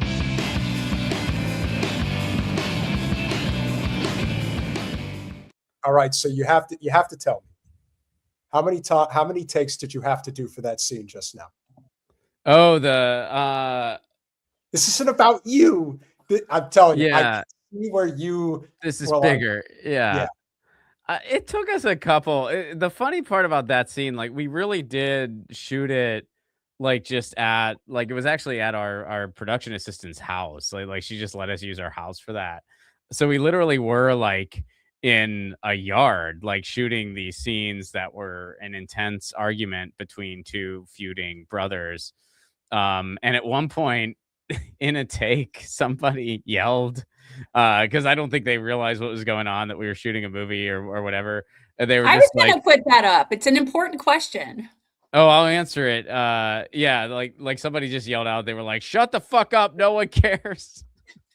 Because I think they thought the fighting was real. And yeah, we were going to try to do that as like an outtake type thing, but I don't think we found it in post. I do not enjoy pineapple on pizza. I think people can do whatever they want. I don't judge anybody else, but I think that pineapple is actually my favorite fruit. I freaking love it, but it doesn't belong on pizza. You know, it's yeah, it's just it's weird. Not a fan. I don't like onions on pizza either, and I don't like artichokes in general. I don't like artichokes in general. I can't do it. I don't get the appeal. Like I've just And the peeling and the scraping and the thing with the I don't get it. I don't either. I mean, people love them. They're good for I you. know. I mean, no judgment to people that dig them, but I can't do it. Can't do it. So yeah, and yeah, I'm not a pineapple on pizza guy. Okay. I'm pretty All right. yeah. I mean, I We like a all lot of say that different it's a things, but- spectrum. I would say it's a spectrum, right? Like sexual orientation. And I would classify myself as pizza pineapple fluid. Okay. I would say that it really would depend on the pizza and the accoutrements with said pizza. So, but I could see a case for pineapple on pizza. I very much like the traditional Italian no sauce pizza, usually 3 or 4 different types of white cheese, truffle oil. You know, I mean, I don't mind the sauteed red onions, or you know, like a portobello mushroom or something like that. But if you've ever had a white pie with a pesto drizzle. Oh yeah, those are good. Yeah, like you've got places in LA that are very like artisan based, you know, type pizzerias that are not necessarily Italian pizzerias. But it was like the first time. I know I'm kind of showing my whole ass with this one, but the one thing I remember when I went to Spago many years ago was, you know, Wolfgang had a very unique take on pizza. And that was the first time that I think I had ever had a pizza without sauce on it. And you don't have to go to Spago to get great pizza like that. But that for me, because I'm not a meat eater, would be an example of something that I would, that's where I lean. Because I'm not putting fish on a pizza. And that's not just anchovies, that's anything. I cannot do anchovies. I know there are a lot of people that do, but for me, a really solid white pie, that to me that's the best type of pizza. My opinion. You know, I do celebrate all the different. I guess when it comes to different styles of pizza, I guess that's where I'm like quite fluid. Like I like a New York slice. I also like, you know, a Sicilian style. I even like Chicago style. It's not my favorite. I like it though. Like I appreciate it. Exactly. I'm also very pizza fluid. I would say that as well. Like, you know, there's very few times where I haven't liked pizza. I'm with you. Yeah. You know, like there's definitely some better than others for sure, but Sure. they're all in their own way. Like a really good deep dish or a really good Chicago or Detroit is awesome, right? Yeah. That doesn't mean that I don't love New York pizza.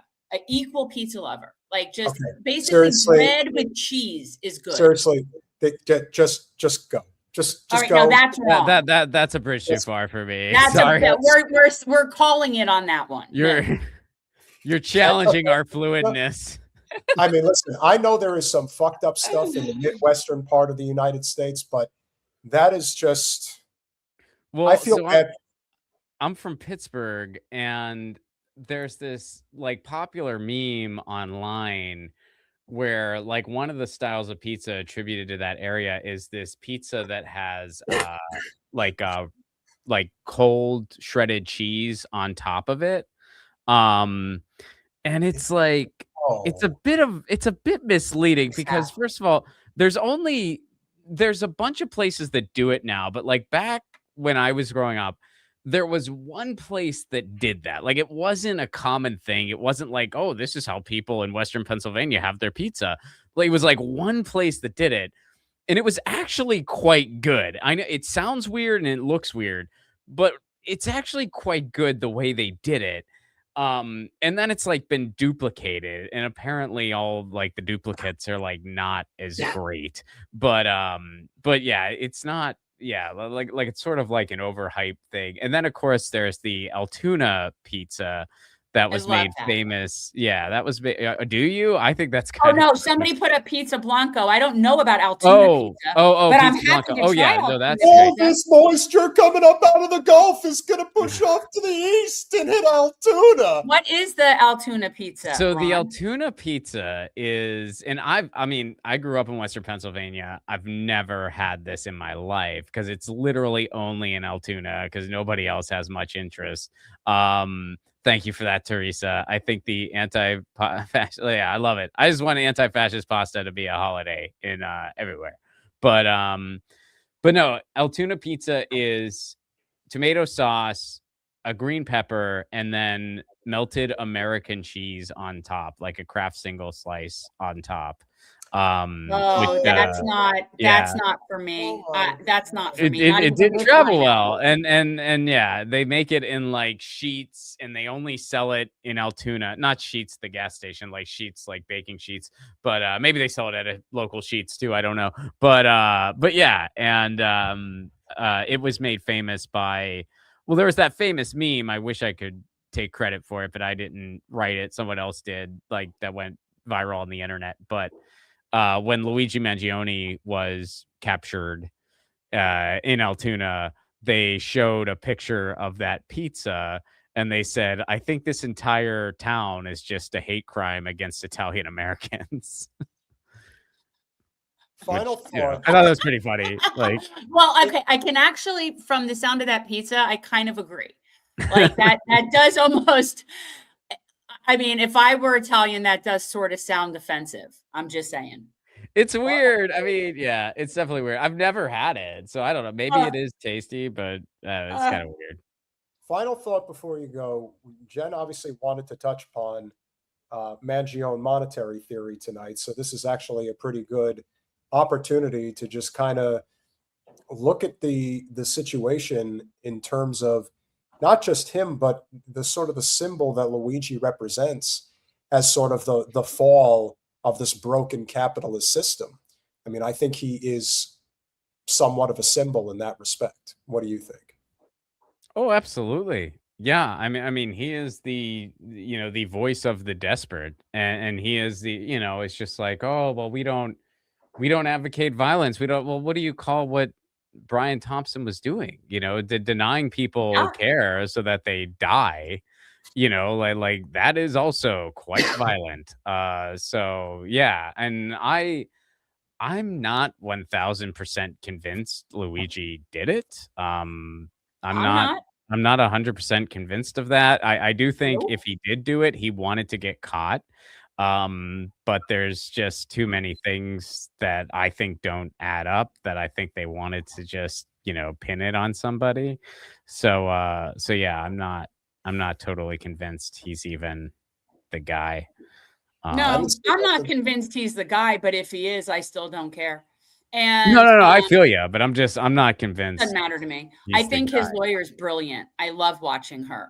She is, for people who do not know, she is performing like a master class in criminal defense. And I don't think, and I've been saying it since the very beginning, this isn't going to be I cannot see how they're going to have a trial. Well, because it concerns me for him. Sure. No, I'm with you, but it's like, no matter what, I mean, whether he did it or not, and I'm just talking from like a legal standpoint. I'm not talking like morals or anything like that, or like societal, like just from a legal standpoint. Yes. Even if he did do it, I mean, there were just some gross mishandlings of his rights, of the way he was, like they took his stuff. They could have easily planted anything during that time that's not accounted for. Like, I mean, it will be a huge, just blatant miscarriage of justice if it's not just declared a mistrial. Right. And then what do you do? Because it's like so in the public spotlight. How can you expect to get any type of impartiality? You can't. So it's like, I mean, yeah, free Luigi. I mean, even if you think he's guilty or whatever. Well, that's where I am. You gotta free him. Like, well, what you're saying is true. There's so many issues with their chain of custody. It's very similar to what happened. I saw somebody say, if the judge don't fit, you must acquit. But it's funny you bring up the OJ thing, because the similarity in that the failure in providing accurate chain of custody, which ultimately taints their entire case, which is what his attorney has been poking at with all these pretrial motions, is getting all these different things kicked out so that they're not even going to be able to be admitted. And by the time she's done, they will not have enough to eliminate reasonable doubt. They just won't. And I also am of the opinion that they're not going to, and I've been saying this from day one, they're not going to find 12 people that have not had a problem with the insurance industry. Yeah, right. That are going to sit, they will not, and they could change venue to anywhere in this country, and they're not going to find that. They're going to go to Canada. And now I'm in Canada. Yeah. And now you have United requiring infants to have insurance. Like, this is beyond the pale now. And to the point at which you just can't ignore it. I know people want to ignore it, but sometimes in life you just have to own up. Like, that's kind of where we are. And so it's always great to see you, my friend. Last thoughts before you go. Guys, links are in the description for Left at Wall. Check out the video. Please check it out. Support Ron's work. Support Ron. He's a starving artist comic. Yeah, him and about 500,000 other people in LA, but that's No, but I don't know all of them. No business is doing great. I don't know what you're talking about. Everything's great here. It's everything's getting Everything greenlit. is awesome. The unions are getting treated fairly by the studios. Everything's just wonderful. Auditions are coming in by the bushel. No, just it's a train wreck here. That's a whole other topic for another day. If you want to have me back to talk about the creator economy and how it has been butchered here in the United States. Absolutely just butchered. And it's probably not going to come back. But what can you do? You adapt. Listen, things could have been a lot worse. At least we didn't have to talk about the prospect of Spencer Pratt becoming the mayor of Los Angeles. I mean, we did dodge that bullet. Yeah. I mean, we are an idiocracy. And listen, you would probably be the first to say Karen Bass is a terrible mayor. Yep. Spencer Pratt is not the answer. No. And the idea that there are people who think that that's the answer, that's the scarier thing. Like, to me, that's kind of like Trump and Kamala. She's not the answer. But neither is he. No. Yeah, I mean, the thing about Bass, it's like, and we don't have to like get on a big tangent on LA politics, but it's like when something is clearly broken, people will take a sharp turn, and they can take a sharp turn for the better. In New York City, they took a sharp turn for the better with Mamdani, who isn't perfect, but I think is doing a pretty good job. The turn in the opposite direction would be Pratt. And I was nervous LA was going to do that. I thought it was possible. It's possible. It's well, not anymore, but it certainly could have was. been. It was believable. Yeah, no, it was believable. It was literally something out of like just a dystopian comedy or something. He just has, and a lot of them are still up. Like there's still one down the street from me. He had these ridiculous AI slop billboards where it's like this AI image of him as a lifeguard or like him petting a dog. And they were just all over town. And you're like, oh my God, LA, please don't be this fucking ridiculous. Please don't be this fucking ridiculous. Yeah, fortunately we dodged that bullet. But yeah, thank you for having me. Please watch Left at Wall. You can watch it right here on YouTube, free with ads. For all tour dates, ronplacone.com. You can also subscribe to my Substack, Ron Placone, YouTube, Ron Placone, and my podcast, 1000 with Ron Placone, is also on Substack or wherever else you get your pods. And thanks for having me. Always great to check in with you. Appreciate you, brother. Peace. Be well. Well, that's why we do this. And again, the relationships are why this matters. And even though we obviously have ideological differences with Candace and Tucker, I think it is important to point out, and I got to give Jen her flowers because she was on this from day one. Now, Jen is always right. A lot of people, including myself, were convinced that Trump dodged a bullet, literally and figuratively, in Butler, Pennsylvania. It turns out now that a lot of that evidence is now starting to come out that that's not the case. And on the surface, at the time, afterwards, nothing made sense. And why they felt the need to cover it up was very perplexing as well. And now, as we're on the precipice of hopefully something that results in less warfare and more economic benefit to this country, I'm not holding my breath, but one really has to wonder, what was Trump's motivation? Because clearly there's a lot of questions left unanswered. Much like with the Charlie Kirk case, this is a case that doesn't get anywhere near the attention that it deserves. But I think it definitely plays a role, an outsized role, if you will, in terms of the state of Israel and why, if we do not collectively work together, we are always going to be one nation under blackmail, as the saying. Well, and we can talk about this because I am not so convinced about the link between this and the genocidal entity.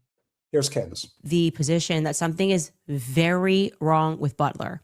And whatever it is that is wrong with Butler, it may go a very long way in terms of explaining what is wrong with Trump, what went wrong with Trump, because we have two options here, okay? If you almost get assassinated and you do not fire the Secret Service agents that failed to protect you on that day, they moved you off the stage, but certainly failed to protect you on that day, and see somebody on the rooftop. And then beyond that, you determine that you are satisfied with the investigation and you allow lies to come out about the investigation, or lies to remain about the investigation, saying that the person who allegedly fired the shots had no social media background. And then you withhold information from the public. We only have two options to consider. The first thing is that the entire thing was staged and Trump was involved. Yeah, which is basic. Okay, and when she says Trump involved, I don't know about that because I definitely have thoughts about his mental incapacity, but definitely Trump camp, Trump people, Trump, planners, all that within his inner circle involved. Absolutely. This was planned. It was planned. I said it then. I've said it all along. I'll say it now. That wasn't real. It wasn't real. Mm-hmm. Yeah, there's definitely a lot of questions left unanswered.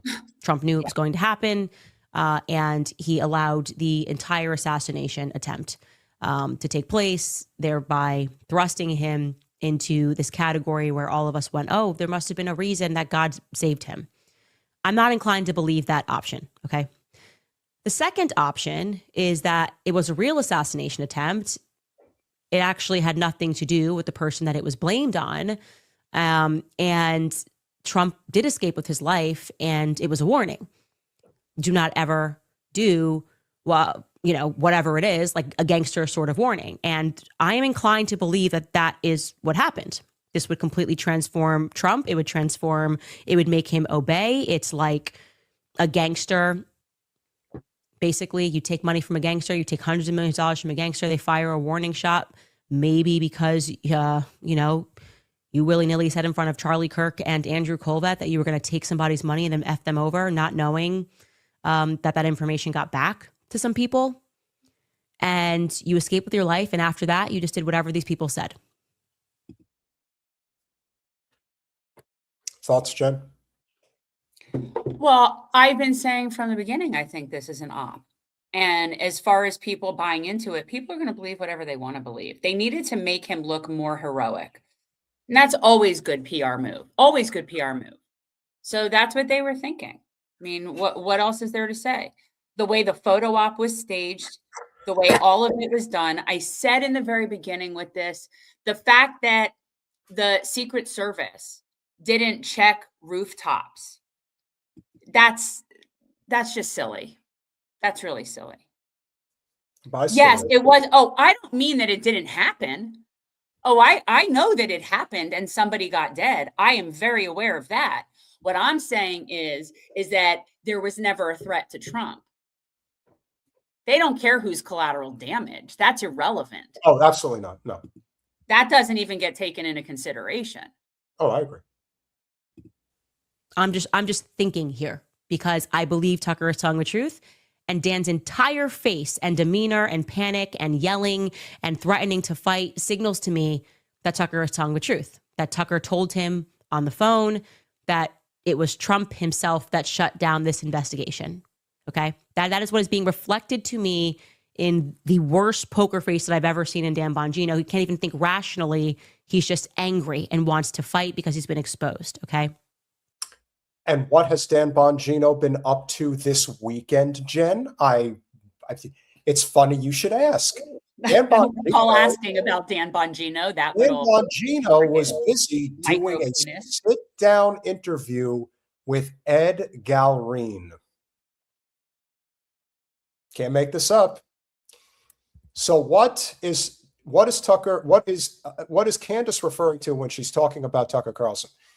So Tucker Carlson sat down with this gentleman whose name I was not able to get, but hopefully somebody in the chat can refer to this person who is of the mind that there may have been some MK Ultra type stuff going on here in Butler. He leaves, he goes to New Jersey with the local doctor. What happens to Crooks's body? That's a great question. Crooks's body was actually left on the rooftop until 6 a.m. the next morning. And instead of taking him to the Butler County coroner, he shipped to Allegheny County. I guess we've gotten conflicting explanations. I guess Allegheny County is where Pittsburgh is. They have more advanced facilities. But then I also heard they took Corey Comparatore's body to Allegheny County because the press was at the Butler County coroner's office, and they wanted to avoid the press attention. Crooks was shot once, correct? I think the local cop hit him. First? Yeah, I definitely think the local cop hit him because you keep in mind, Crooks stopped shooting after the local cop fired. There's some speculation that Aaron Zalaponi might have hit the buttstock of the gun and shattered it. But the thing is that the x-ray of Crooks shows that there's bullet fragments still in his shoulder. And ballistics experts have told me that 300 Win Mag final shot wouldn't have fragmented like that. The Secret Service's 300 Win Mag round went through Crooks's neck, out, back in the shoulder. Then it fragments into two pieces and makes two re-exit wounds. They actually recovered those fragments. It's this material in the shoulder that was left in there. Actually, the body was released for cremation with the fragments still in the shoulder, which seems like a mishandling of evidence, but what do I know? You're noticing a little too much. If you get too close to the fire, shit's going to go down. You know what I'm saying? Well, if you think that that's suspicious, this is even worse. How quickly after this event was his body cremated? I believe it was released for cremation a week or two after, and we didn't find out about this until Representative Clay Higgins went to go look at the body, and they said, well, Mr. Higgins, the body doesn't exist. They gave it to the funeral home. How convenient. See, and this is right up there with the fact that Charlie Kirk there's not been an autopsy released. It's the same kind of nonsense. They do a very bad job of looking like there's nothing to see. You would think after all these years that their clandestine operations would become more refined, that they would be less susceptible to obvious op circumstances. They're really bad at this, unless it's deliberate. What do you attribute? Honestly, it's bizarre to me that they're still talking about stuff that we can just clearly see is bullshit. I don't know. How would you assess the thoroughness of the autopsy?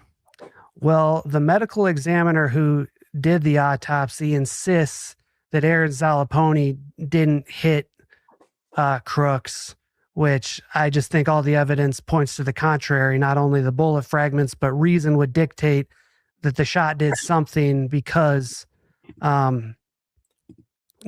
stopped shooting after Zalaponi fired. So there's that. There's the releasing the body, I would argue prematurely.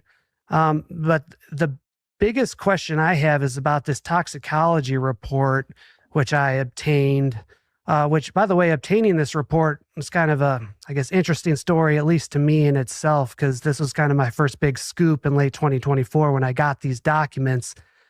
When I found out that the body was taken to Allegheny County, I requested it from them, and they said, well, we did the autopsy and the toxicology, but this is Butler County jurisdiction. I then asked Butler County for it, and they denied it too. It was almost like they're pointing at each other, playing shell games with the evidence.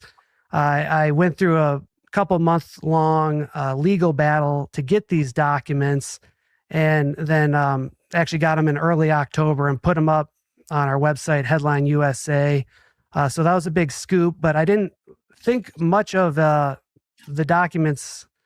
Like, they didn't really seem to show any scandal to me at first until a Twitter sleuth notified me a couple months later and said, have you looked at this toxicology report? It seems incomplete. And I'll show you exactly what I'm talking about. So the medical examiner, Ariel Goldschmidt, collected 8 specimens from Thomas Crooks, 4 tubes of heart blood, a tube of urine, some eye fluid, bile, and then an envelope of hair. And now these are numbered 1 through 8. And now if you look at the findings, you have the heart blood, 1, 2, and then it's 4, 5, and 6. But there's 3 specimens that Goldschmidt, the medical examiner, collected and either didn't test or didn't include in the report. That's the bile, 1 tube of blood, and the envelope of hair.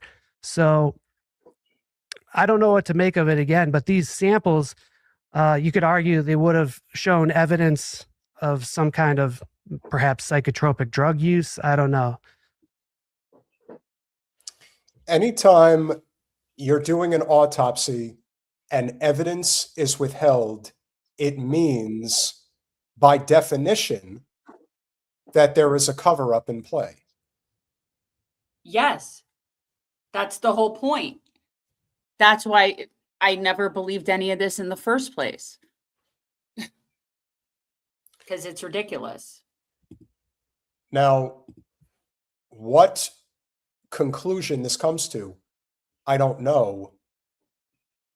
But eventually, everything kind of comes out. And whether it's a race against time, I don't know. But you said from the very beginning that this doesn't add up. This looks like a staged event. Yes. The whole thing with the fake ear. The bandage on the ear, and then the next thing you know, it's gone. Cartilage does not heal that quickly. Whatever it is, we're either being played for fools, or at least they're trying to, or something much more sinister is at play. If there is one thing we can say with absolute certainty, there is a cover-up, not just to Charlie Kirk's assassination, but to Dylan Brooks's assassination, or killing, I should say, in lieu of the supposed Trump assassination attempt. Mm-hmm. And I think we're both of the mind that whatever it was, it's not what they're telling us it was. No, well, that's my assumption. I will always assume that. And I definitely agree with Mudd. The MK Ultra program was never terminated. Just like once in the CIA, always in the CIA. And so we'll conclude tonight with a Zio Hunter story of sorts. Okay. So I think this is important. Okay.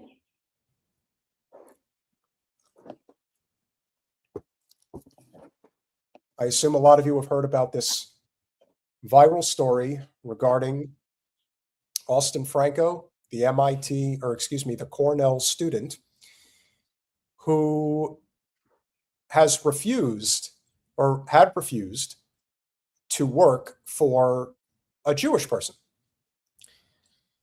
Now, the Jewish person in question is a guy by the name of Gabe Einhorn. And so here is the basic premises of the story.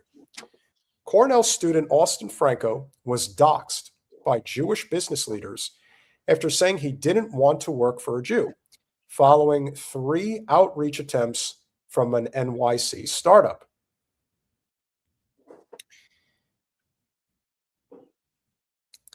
From Austin Franco. Colin, is there a way you could blow that up a little bit?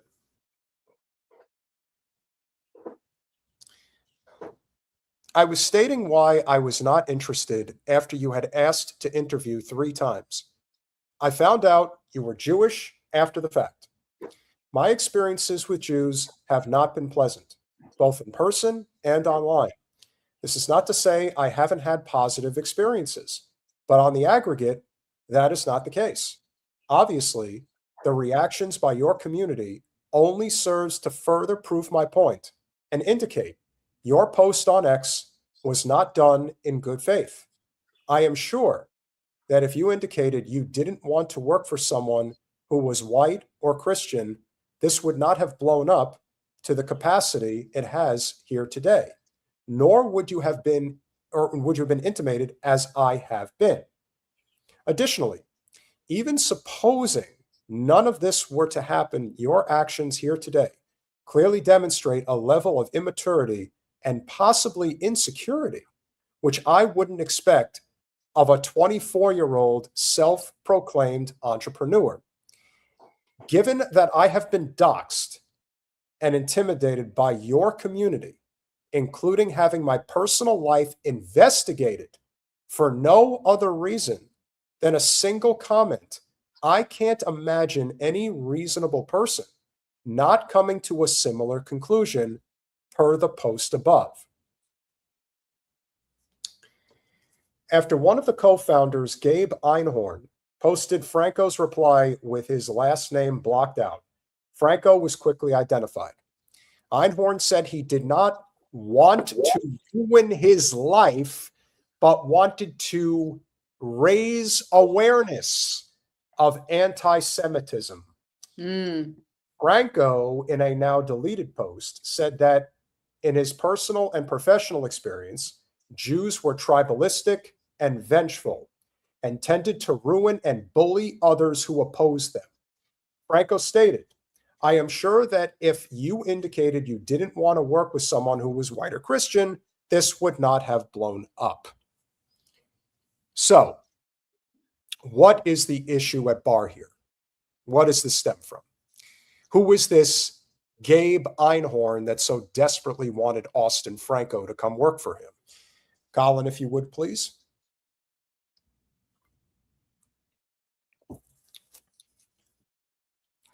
Now, I need the Gabe Einhorn post that I sent you before.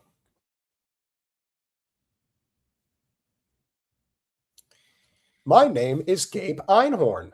I'm a 24-year-old founder building VRIFID, which verifies renters' identity and income, then matches them with apartments they can actually afford.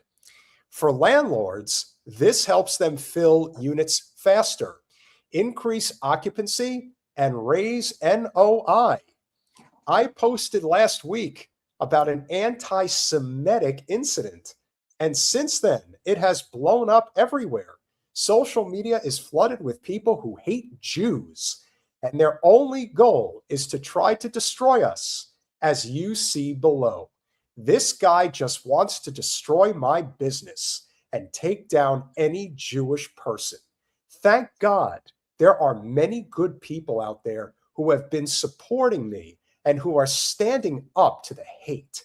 If you are seeing this and want to be involved with what we are building, nice pitch there, pal, both with VRIFID as well as our fight against hate, please reach out. Okay.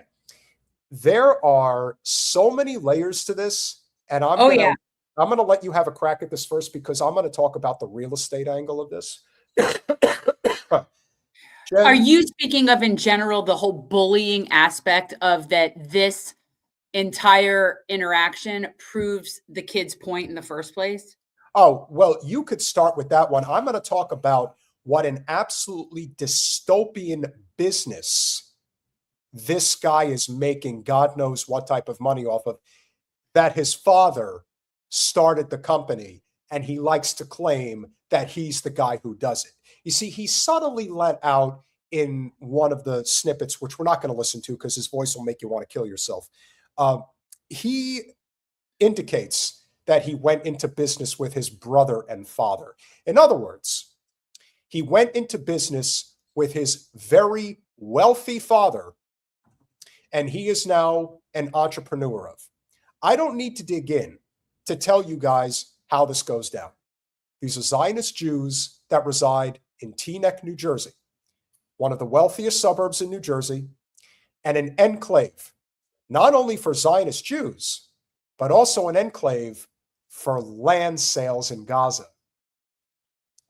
So when Gabe Einhorn likes to talk about how he's a persecuted Jew, in reality, he is a rich, privileged, Nepo baby Zionist who doesn't like the fact that somebody decided to execute their free speech rights and say, you're Jewish, I don't want to work with you.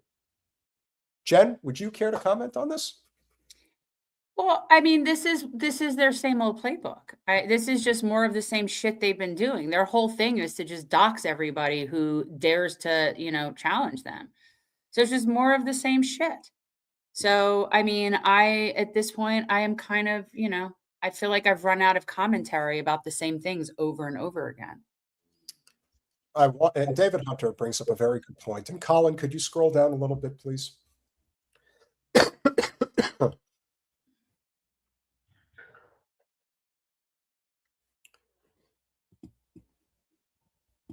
Colin, are you there? What happened to you, Colin? Just scroll down, please. There we go. Thank you. Okay, so there he is. Let me tell you, that is one hell of a profile picture, Jen. Am I right? Oh, God, he looks like Michael Rappaport. Yeah, he could be his illegitimate son. Damage Gabe Einhorn by leaving his business a 1-star review on Google. It's time to show Jews they can't keep destroying lives without consequences. Now, if you continue to scroll down, So what gets to happen out of this piece of shit? Okay. Now, I responded to this statement, and I'm going to read it first, since this is my line of work. Landlords spend thousands of dollars a month on advertising and marketing apartments. All of that to generate leads for the apartments. Instead, we verify income direct from the bank. Did you read that carefully, ladies and gentlemen? We verify income direct from the bank. Do you understand how dystopian this is? Yes. Yes, I do. And identify every renter so that the data is accurate and we can match them to the right apartment. Landlords will get the right tenants to fill their units without having to generate leads, nurture leads, and qualify leads. You mean without having to work? Mm-hmm. You see, ladies and gentlemen, the reason why Mr. Einhorn decided to create this business is because it is a monopolization of the renter pool. And the whole point is to, and if this is not, I swear to God, if this is not a Pentagon special, if I've ever seen one, when it comes to the NSA, this is NSA 101 spying, if there ever was. This is basically making sure that you're basically on a leash. Like they know where you are at all times. And this isn't just for renting. This is to find out if you've been a good boy or a bad boy. So imagine if anybody's thinking about renting and they don't have a very favorable opinion about Israel. Well, what do you think Mr. Einhorn's company is going to do to those people? Not anything good. Colin, if you could drop down the response, I want to grab mine. I don't know how far down mine would be because, again, this is, yeah. So I know This mine. could be, like, this might not be a good way to go about doing that. And then, of course, you could always look up my account if necessary. And then you could look at my response. Why don't you just say what you said? Well, it's a little, it's somewhat like, no, Colin, revolutionary change.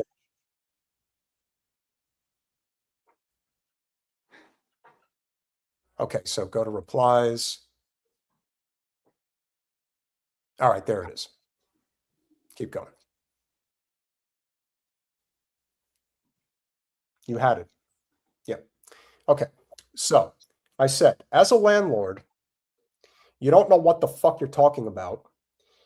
And your company is some serious 1984 level shit. I can't even imagine what type of data harvesting you and your father are up to. Just wow. And it's true. That is the inherent danger. And it's very dangerous. And so if you could comment on this idea of, oh my God, he said he doesn't want to work with a Jew and they have to go out and ruin his life. Yeah. Whatever happened to freedom of choice? But we don't have that here. We don't have that. That's not a thing. And again, this isn't a government function. So you're not going to be able to say, oh, it's a free speech issue. But this is just mind police bullshit. And personally, I think people should be allowed to not work and work with whoever they want to. But I believe that anyway. Like, I would never work with an Israeli. I would not in a million years. And that was long before October 7th. Oh. So, and I have no problem saying that. And if there was some other, group of people that I had continuously bad negative experiences with, and there was a vast pool of other people, that I could work with, why would I do that? Like, why would I subject myself to the possibility of aggravation if it's not necessary? Trying to cancel people from renting apartments, it's only going to get worse. Yes, absolutely. This is one of the reasons why my primary investing is outside of apartments. I'm only doing one thing specifically in apartments. Once you understand how dystopian that is, totally different if you're doing something like a shopping center or, a self-storage facility. That's totally different. when this is about whether or not somebody could put a roof over their head, and as I've said, if you want to know the asset class that the Zionists are in, they're in a lot, but their biggest by far is apartments. This is what they do. This is how they've made their billions over many generations. They make it this way. David, it was Peter. Peter is the social media person. I've not been on social media since, I want to Trust me, say, I'm never on there, but I felt the need to say something about it 2019. because the part of the story that is not going to get talked about, the focus is going to be on the mudslinging between Franco and Einhorn. But the fact of the matter is, the real story here is the dystopian way that these Zio bastards are going about making their money. They're making it they're basically doing it through government surveillance. When they say, we have a relationship directly with the bank to look at your bank account, like, they are so flippantly ignorant and arrogant that they think people can't put two and two together, that they can't see that this is a violation of your civil liberties. You didn't ask them to do a background check. The only thing at most that you have to produce if you're renting is 3 months of pay stubs. That is all you are legally required to provide. But the idea that they have access to your bank data, and he says it so flippantly, without a care in the world, that what he's doing is wrong. He actually thinks what he's doing is good. You know why? Because it's probably making him an unbelievable amount of money. The Zionist entity is going to fall, and this is yet another example of the Zio hunter playing our small but mighty role in ensuring that that does happen. If you've enjoyed the show, which we hope you have, Lord knows I'm going to pass out as soon as this is over, please consider going over to patreon.com/revolutionary change. For as little as $5 a month, you can become a supporter of our small but mighty, despite heavily suppressed, it's still growing channel. A big shout out to Al Akasaflood with becoming a YouTube member. Thank you very, very much. Jim Talib with the $5. Thank you so much. Willie. Guys, subscribe to the Willie Bragg Show on YouTube with the $5. Elon Musk needs his trillion taken away from him and either sent into prison or deport him. He's truly an evil man. Well, you have a suggestion in terms of the way that it should be done. It's like you go to zero, back down. Oh, I think if you hit the $1 billion, you get a gold star and they set you back to zero. That's my theory. But, you know, the fact that somebody could hit $1 trillion is just, it's off the wall. Money's not real. If this doesn't prove it, I don't know what does. And Willie with the $5 again. When liberals and leftists hate Elon Musk, it's justified. When the right wing hates George Soros, it is because of his ethnicity. Willie, I love you, Willie, and you're a good guy, but you don't know what you're talking about. George Soros is a evil bastard of a man. He's right up there with the Koch brothers. Yeah, we're not gonna say defense of Soros. No. And by the way, George Soros is a massive Zionist, so let's not forget about that. Of course. So, and there are no good billionaires, as Jen likes to say. No, all billionaires are bad. AB. Saucy Spice with the $4.99. I think Jared wanted that island to be used as a strategic asset for Israel, where government officials have said after Iran, Turkey is next. Well, they didn't get the job done in Iran. You think that they're going to get the job done in Turkey? You've been saying for the longest time, do not mess with Turkey. Don't mess with Turkey. I mean, Turkey is like, and Turkey's itching first. First of all, they have the hugest land army in the vicinity, and they really are the gateway between two continents. And they are not going to fuck around. No. So, and that's why when Jonathan Pollard, Mr. Trader, comes out and says we need to go to war with Turkey and Egypt, again, We must get away from the Zionist entity as soon as humanly possible.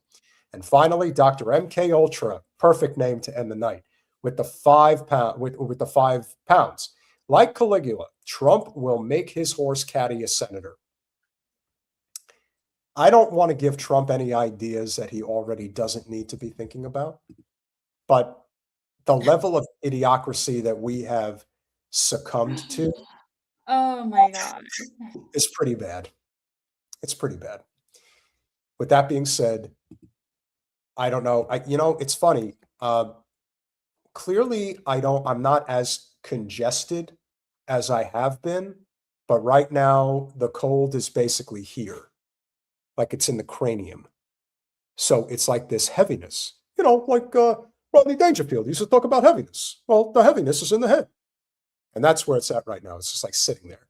And so I'm going to need a really good night's sleep. I'm actually supposed to get on the road tomorrow to go to South Florida. But the way I feel right now, I don't know how the hell I'm going to do it. So I've already packed. I'm ready to go. Wish me well, guys.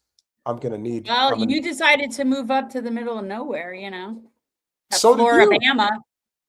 But you really Yeah, did. but I don't want to drive. I have no interest in driving down to South Florida anymore. Like I could, honestly, I'm okay if I never drive back down to South Florida. I'm good. So that's the difference. You went there knowing that you had to sometimes go back. And I have to go back. Yeah, not my thing. Smash that like button, share, subscribe, do all those things we ask you to do. We love you all. We appreciate you all. We'll see you Thursday. Free Palestine. Good night, guys.